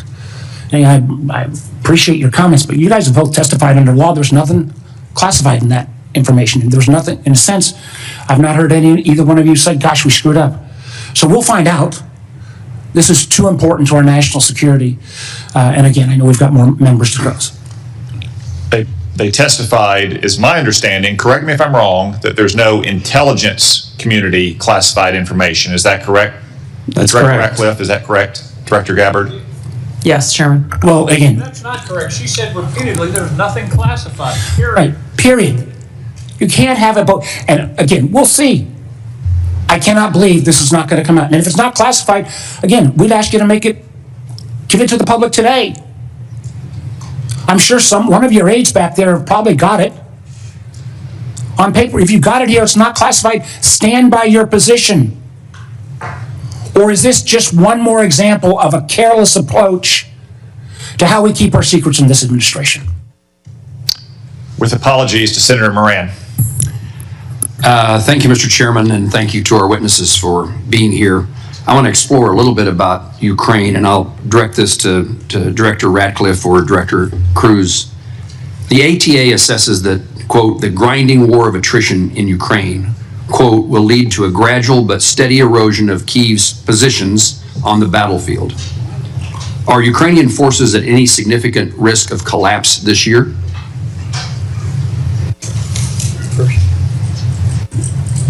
Go ahead. Before I turn it over to Director Ratcliffe, I think both sides are working through the equipment that they need, the industrial base they need to support that, and the personnel that are required to man all of that equipment and man the front lines. And as we see the battle space in the various portions, whether it's in Kursk, whether it's in any of the 4 oblasts, we see areas where Kyiv will struggle to prevent the slow attritional grind. We do not see an imminent collapse in any of the line of control battle spaces at this point. And then vice versa. That answers my question, unless you want to add something, Director. Whatever advantages in manpower and material they have, can Russia maintain its operational tempo without significant changes to how it's conducting the war? I think our assessment from a military perspective is that Russia has the ability to sustain its campaign longer than Kyiv would. Now, when that timeline hits, we do not have an assessment of, but I believe that if this were to go on for more than the remainder of this year, both sides would have a significant challenge maintaining their defense industrial base as well as their operational ops tempo. Longer than this year? That is correct, and they will each have difficulty at various points throughout the spring, summer, and fall as well. Thank you. Director Ratcliffe, ATA says continuing the Russia-Ukraine war perpetuates strategic risk to the United States of unintended escalation to large-scale war and heightened insecurity among NATO allies. What are the strategic risks to the United States if Russia were to achieve its maximalist objectives via peace agreement? Achieve via peace agreement? Yes. Well, I think that clearly the negotiations that are going on reflect that President Trump is seeking a cessation of the war on terms that will end the war permanently. From an intelligence community standpoint, and specifically with regard to CIA assets, we've taken steps to support that, the president's goal of an enduring peace. To General Cruz's comments, I agree with his assessment and generally the public assessment that Russia has the battlefield advantage, is grinding forward slowly. I want to comment on that, however, to say that with regard to the Ukrainian resistance, the Ukrainian people and the Ukrainian military have been underestimated for a period of several years now. And ultimately, I'm convinced from my reflections in observing from an intelligence standpoint that they will fight with their bare hands if they have to, if they don't have terms that are acceptable to an enduring peace. Obviously, to the point of maximalist goals, President Trump has communicated that he is aware of the dangers of that, of Russia getting what they want. And I think that the peace talks that are taking place would reflect, if successful, and they are making progress, that both sides would not get everything that they want and no one's maximalist goals would be achieved. Thank you both. In the short time I have, I'm going to skip a question and ask that I intended to ask, but ask the director of the FBI. Director, I chair the subcommittee that appropriates money for the Department of Justice, including the FBI. It has been our practice that the FBI director as well as the Attorney General appear before our committee each year. And I want to make certain that you do not foresee any challenges that I will have in your presence when you come to speak when we invite you to come speak about your budget. I think when we visited in the office, you made yourself often available, pleased to talk to Congress. We're getting ready for the appropriations process to begin. The budget that the president intends to submit is seemingly months away, weeks away, long weeks away. And we may ask you to come testify about your priorities now or sooner than that. Is that a challenge for you that I ought to be aware of? From the FBI, no, as long as the Department of Justice and the Attorney General are good with it. Thank you. Senator Reid. Thank you very much, Mr. Chairman. Director Ratcliffe, you have repeatedly made the point that there was no classified information contained in any of these discussions that were reported in the Atlantic Monthly. Is that correct? No, that's not correct. So, Senator, what I've related is that any information that was related from my perspective or that I observed from the intelligence perspective was not classified information. With respect to the assertions and the allegations that there was strike packages or targeting information or things that relate to DOD, as I pointed out, the Secretary of Defense is the original classification authority for determining whether something's classified or not. And as I've understood from media reports, the Secretary of Defense has said the information was not classified. Are you aware that the Secretary of Defense declassified this information prior to the discussion? I'm not. Director Gabbard, same question. You've indicated, at least the impression I got, was there was no classified information discussed. Is that correct? Senator, my answer is the same as the director of the CIA's. So the question has to be posed to Secretary Hegseth whether he declassified the information and at what point he did declassify it. Do you agree? Yes, I defer questions to the Secretary of Defense. Okay. Director Patel, are you conducting an investigation of these discussions and activities? Thank you, Senator. As I informed the Vice Chairman on the same question, I found out about this late last night, early this morning, so I don't have an update for you on that. Well, thank you. When you get an update, we'd appreciate it very much. Yes, sir. Director Gabbard, were you overseas during any parts of these discussions? Yes, Senator, I was. Were you using your private phone or a public phone for the signal discussions? I won't speak to this because it's under review by the National Security Council. Once that review is complete, I'm sure we'll share the results with the committee. What is under review? It's a very simple question. Are you your private phone or an officially issued phone? What could be under review? National Security Council is reviewing all aspects of how this came to be, how the journalist was inadvertently added to the group chat, and what occurred within that chat across the board. But so you're not going to disclose anything about whether you use the phone. Director Ratcliffe, there's been indication that the CIA has warned recently retired personnel about the vulnerabilities of Signal and other encrypted messaging applications. If that's the case, why were you discussing these issues on Signal? Senator, signal use, as I've said repeatedly, is permissible for work purposes. I've never said that end-to-end encryption apps like Signal are a substitute for classified systems, and I was not discussing classified information in this setting. But as you've indicated previously, perhaps the Secretary of Defense was discussing classified information, and only he can be held accountable in terms of whether it was classified or declassified at the moment he spoke. Is that accurate? Well, I didn't say it that way. I said the Secretary of Defense is the original classification authority, and my understanding is that his comments are that any information that he shared was not classified. But you have no way to verify that? I don't.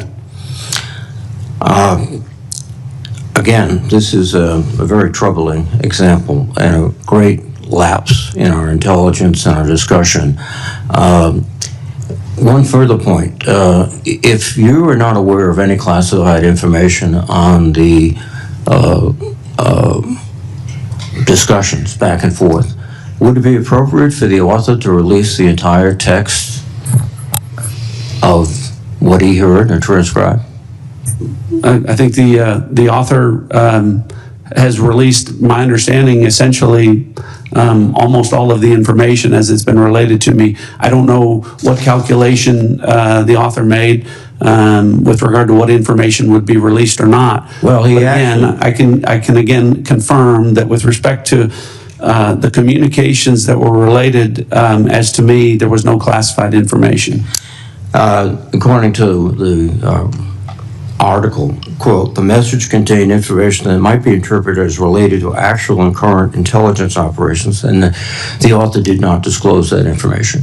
So the question would be, if he disclosed everything he heard, in your view. That wouldn't be classified information. I know the context of what that is, and I think the author said might be interpreted as related to intelligence information. It was not classified information. So it goes back to my point. If he released all this information he did not release, he could do so without any liability at the federal level.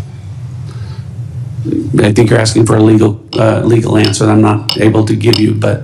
Mr. Patel, can you opine? You're a lawyer and you're the director of the FBI. Would he face any legal liability if he released the information? Because of the questions you and the Vice Chairman have put to me, I'm not going to prejudge the situation, and that legal call is ultimately for the Department of Justice. Thank you. Thank you very much, Mr. Chairman. Senator Ossoff. Thank you, Mr. Chairman, and thank you all for joining us and for your service. Just to make sure I understand some of the basics here. So, Director Ratcliffe, you were a member of the Houthi PC small group signal chain, correct? I was. Yeah, and so were the Vice President, the Secretaries of State and Defense, the National Security Advisor, and Ms. Gabbard, correct? I believe so. I don't have a list of who was invited to be on. And so was national political reporter Jeffrey Goldberg, correct? I don't know that. Yes, you do. I don't know Jeffrey Goldberg, and I've already testified. I don't know whether or how he was added. Okay, well, he was a member of the signal chain, and the discussion included the Vice President's private opinion on the wisdom of proposed U.S. strikes in Yemen, correct? I don't recall. Vance, quote, I think we are making a mistake. I am not sure the president is aware of how inconsistent this is with his message on Europe right now. There was a strong argument for delaying this a month. You don't recall? I don't, as you don't recall seeing that? Read that. I don't. It included the private opinions of the Secretary of Defense on the timing of strikes in Yemen, correct? I don't recall.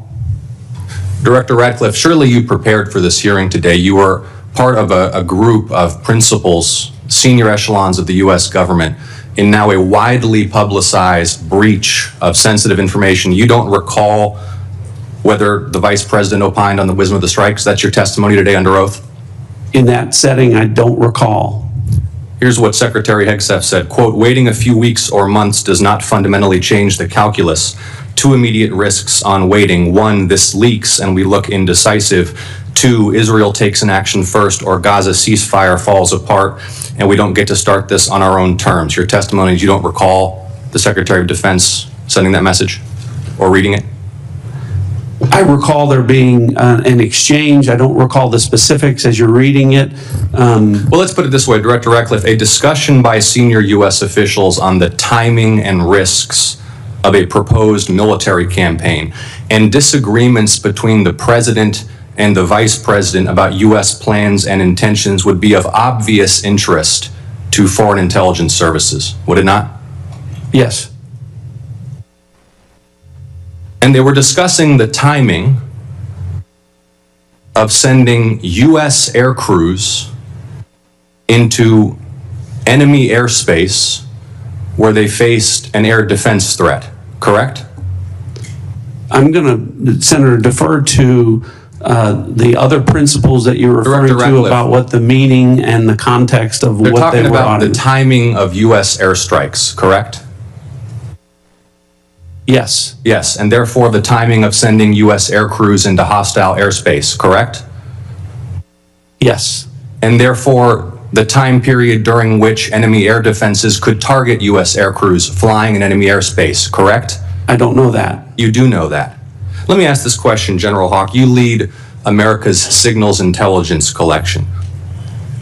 Would the private deliberation of foreign senior officials about the wisdom and timing of potential military action be a collection priority for you and the U.S. intelligence community? Senator, it's our job to do indications and warning for both the plans and intentions of adversary leaders and for military commanders. And would not information about the timing of airstrikes allow a military to pre-position or cue air defense systems to shoot down enemy aircraft? I think, Senator, from our perspective, any advance warning is something that we certainly are trying to protect. Yeah. Director Ratcliffe, this was a huge mistake, correct? No. A national political... Hold on. No, you Let me hold answer. on. No, The Director answer- Ratcliffe, the reason I I asked you say a yes or no- no question, and now you'll hold on. A national political reporter You can characterize it how you want. was made privy The White to House has sensitive made information clear about that there imminent was an military inadvertent operations against a mistake, foreign terrorist inadvertent organization. mistake of adding a reporter. And that wasn't a huge to his mistake? deal. That wasn't a huge mistake? Well, I think they characterize This is it as an a embarrassment. mistake. This is utterly unprofessional. There's been no apology. There has been no recognition of the gravity of this error. And by the way, we will get the full transcript of this chain, and your testimony will be measured carefully against its content. Thank you, Mr. Chairman. I thank the witnesses again for their appearance today. I sense the Vice Chairman has something to add. I do. So I will recognize him briefly. Well, again, I thank the witnesses. But what you're saying doesn't make sense on the face of it. Everybody knows, at least Director Ratcliffe, you had the courtesy of acknowledging you were on the chain. Director Gabbard wouldn't even touch that, even though we've got our initials.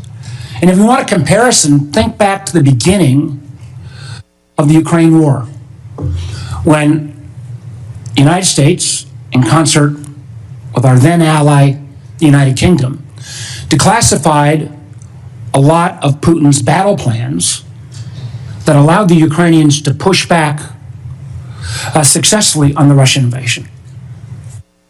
How was that? That was gone through a real process of declassification. As Senator Ossoff so clearly made the point, this information out, potentially where our adversary could reposition its defenses, and the unwillingness of the individuals on this panel who were on the chat to even apologize for acknowledging what a colossal screw up this is, speaks volumes. Thank you to our witnesses for your appearance. A few administrative matters. As I mentioned earlier, Senator Collins is under the weather. She regrets that she could not be here for your testimony. Senator Risch likewise had to preside over a hearing of the Foreign Relations Committee to include the nomination of my former governor, Mike Huckabee, a great American and a great friend of Israel, to be the next ambassador to Israel. He also regrets that he could not be here. I anticipate he may have written questions as well. I would urge you all to respond to those promptly. Now, the audience will remain seated while our witnesses and their aides depart the hearing room. The Capitol Police will ensure this occurs. I want to commend the Capitol Police and our committee security staff for running an orderly hearing today. For the benefit of members, the vote on the floor has been called. We will adjourn this open hearing and we will reconvene in closed setting at 12:40 p.m. The hearing is adjourned.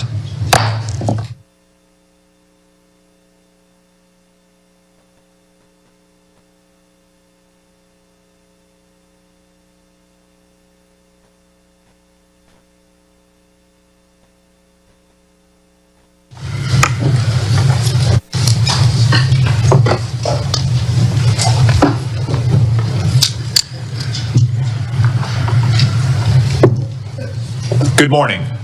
Welcome to the Senate Intelligence Committee Annual Worldwide Threats Hearing.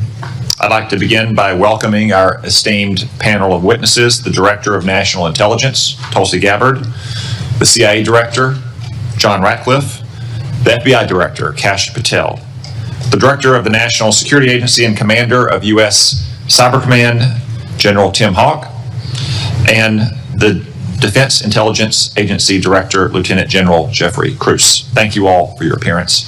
Thank you for your leadership. I also want to recognize the hard work and dedication of the thousands of men and women in our intelligence community whom you're here to represent today. Their successes are seldom celebrated. Their accomplishments are often unseen. But our nation is grateful to each one for the vital work they do to keep our nation safe, prosperous, and free. Our annual Worldwide Threats hearing allows for the American people to receive an unvarnished and unbiased account of the real and present dangers that our nation faces. As we will hear from our witnesses, many of the threats we face are truly existential. Communist China is actively working to replace the United States as the world's dominant superpower. China uses coercive military, economic, and influence operations, short of war, to shape a world favorable to its interests and hostile to ours. These methods include the biggest peacetime military buildup in history, rapidly expanding its nuclear forces, providing critical assistance to help Russia withstand U.S. sanctions, obscuring its role in accelerating the spread of COVID-19 beyond Wuhan, turning a blind eye to Chinese companies that enable the production of fentanyl flooding into the United States, and putting space weapons on orbit, among other tactics. Iran, despite setbacks inflicted on its so-called axis of resistance by Israel over the last year, still aims to destroy what it calls the little Satan, the State of Israel, and what it calls the great Satan, the United States. It continues to arm Yemeni rebels to attack global shipping, though these outlaws have suffered terrible losses over the last 2 weeks thanks to decisive action by President Trump and our brave troops. I commend the President, Mike Waltz, Pete Hegseth, and his entire national security team for these acts to threaten U.S. citizens. Furthermore, Iran's nuclear program continues apace. It's actively developing multiple space launch vehicles, which are little more than flimsy cover for an intercontinental ballistic missile program that could hit the United States in a matter of years. But all this will soon come to an end. The supreme leader of Iran now faces a stark choice, thanks to President Trump. The supreme leader can fully dismantle his nuclear program, or he can have it dismantled for him. Finally, today's report also acknowledges that illicit drug production endangers the health and safety of millions of Americans. For the first time, the annual threat assessment lists foreign illicit drug actors as the very first threat to our country. As the report highlights, Mexican-based cartels using precursors produced in China continue to smuggle fentanyl and synthetic opioids into the United States. Last year alone, these deadly drugs tragically killed more than 52,000 Americans, more than the number killed in attacks by foreign terrorists or foreign nations. Given these threats, we have to ask, are our intelligence agencies well postured against these threats? I'm afraid the answer is no, at least not yet.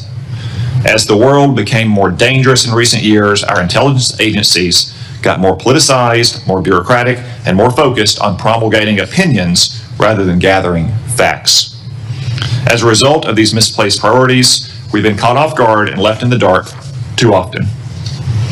I know that all of you agree that the core mission of the intelligence community is to steal our adversaries' secrets and convey them to policymakers to protect the United States. At the same time, it's not the role of intelligence agencies to make policy, to justify presidential action, or to operate like other federal agencies.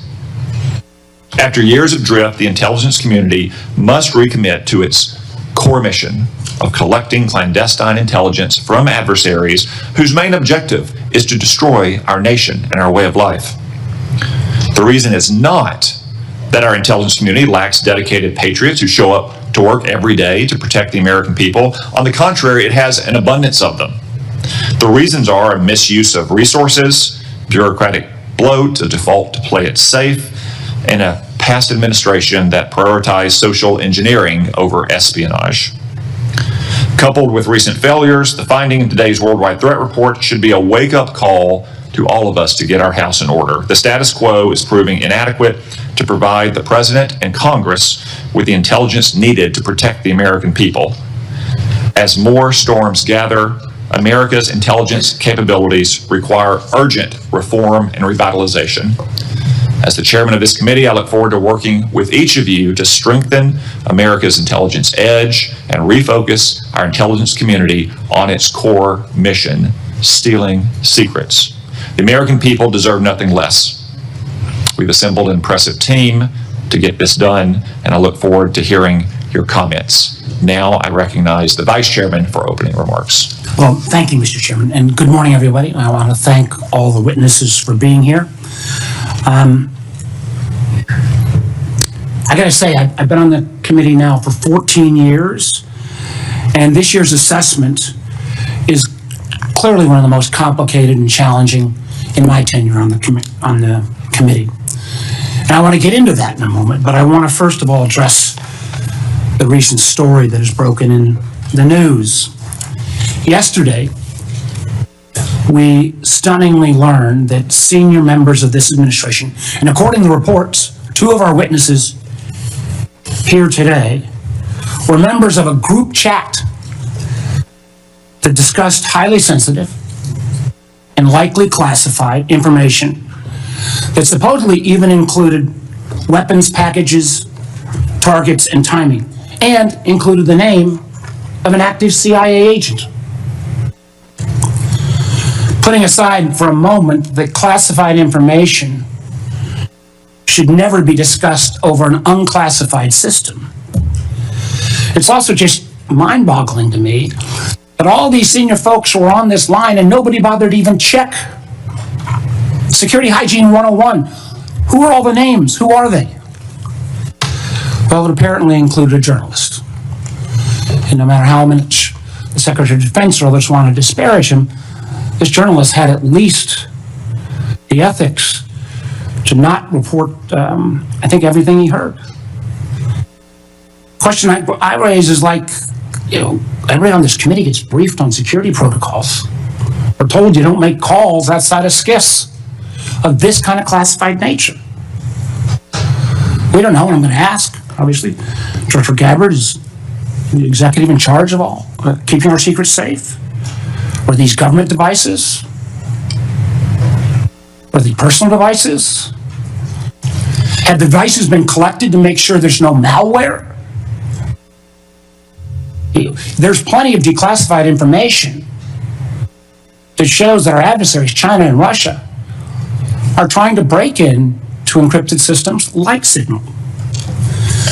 I can just say this, if this was the case of a military officer or an intelligence officer and they had this kind of behavior, they would be fired. As I think this is one more example of the kind of sloppy, careless, incompetent behavior, particularly towards classified information. That this is not a one-off or a first-time error. Let me take a couple minutes and review some of the other reckless choices that this administration has made regarding our national security. We all recall, it seems like it wasn't that long ago, but less than 2 months ago, in the first 2 weeks, the administration canceled all U.S. foreign assistance. Now, some may say, how bad can that be? It's foreign assistance. Well, U.S. foreign assistance paid for the units in Ukraine that provide air defense to civilian cities being attacked by Russia. Foreign assistance paid for guarding camps in Syria where ISIS fighters are detained. Foreign assistance paid for programs abroad that ensure that diseases like Ebola don't come home.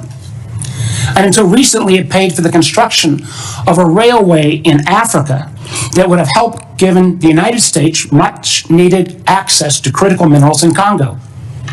Now that project China's going to try to finance it. As well, in the first 2 weeks, Dr. Patel, the administration fired several of our most experienced FBI agents, including the head of the Criminal Investigative Division, the head of the Intelligence Division, the head of the Counterterrorism Division, the heads of the New York, Washington, and Miami field office, all individuals who were distinctly and directly responsible for helping to keep America safe.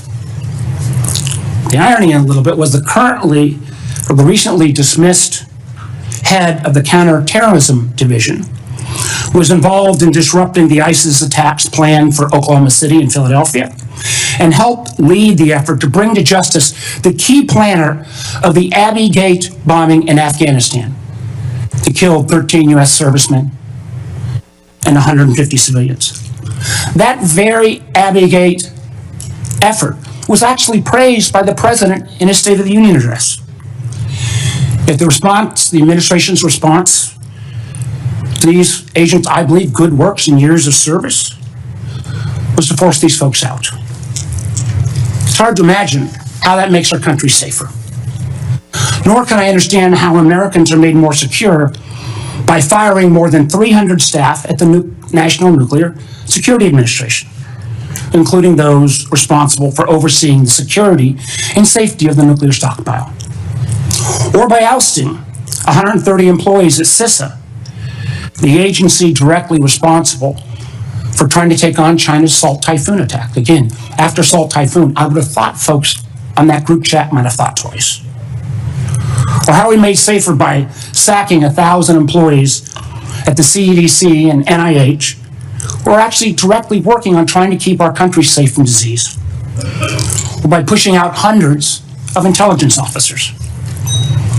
The amazing thing is that our intelligence officers, they're not interchangeable like a Twitter coder.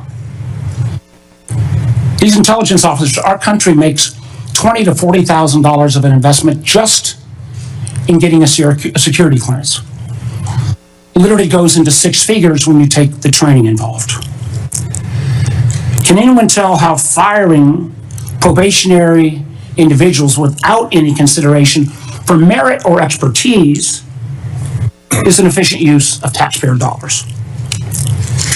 And just to make clear that yesterday's story in the Atlantic was not this rookie one-off, it's the pattern. I want to acknowledge Director Ratcliffe was not here in his position when this took place. But again, earlier in the administration, when a non-classified network was used, thereby exposing literally hundreds of CIA officers' identities, those folks can't go into the field now. How does that make our government more efficient? You know, again, this pattern of an amazing cavalier attitude towards classified information is reckless, sloppy, and silly. And perhaps what troubles me most is the way the administration has decided that we can take on all our problems by ourselves without any needs for friends or allies. I agree that we've got to put America's priorities first. But America first cannot mean America alone. The intelligence we gather to keep Americans safe depends on a lot of allies around the world who have access to sources we don't have. That sharing of information saves lives, and it's not hypothetical. We all remember because it was declassified last year when Austria worked with our community to make sure to expose a plot against Taylor Swift in Vienna. That could have killed literally hundreds of individuals. However, these relationships are not built in stone. They're not dictated by law. Things like the Five Eyes are based on trust, built on decades. But so often that trust is now breaking literally overnight. Yet suddenly, and for no reason that I can understand, the United States is starting to act like our adversaries are our friends. Voting in the UN with Russia, Belarus, and North Korea. That's a rogues gallery if I've ever heard of them. Treating our allies like adversaries, whether it's threats to take over Greenland or over the Panama Canal, destructive trade war with Canada, or literally threatening to kick Canada out of the Five Eyes. I feel our credibility is being enormously undermined with our allies, who I believe, and I think most of us on this committee, regardless of party, believes makes our country safer and stronger. But how can our allies ever trust us as the kind of partner we used to be when we, without consultation or notice, for example, stop sharing information to Ukraine in its war for survival against Russia? Or how can our allies not only not trust our government, but potentially not our businesses with such arbitrary political decisions? Let me give you a few examples. As a result of a lot of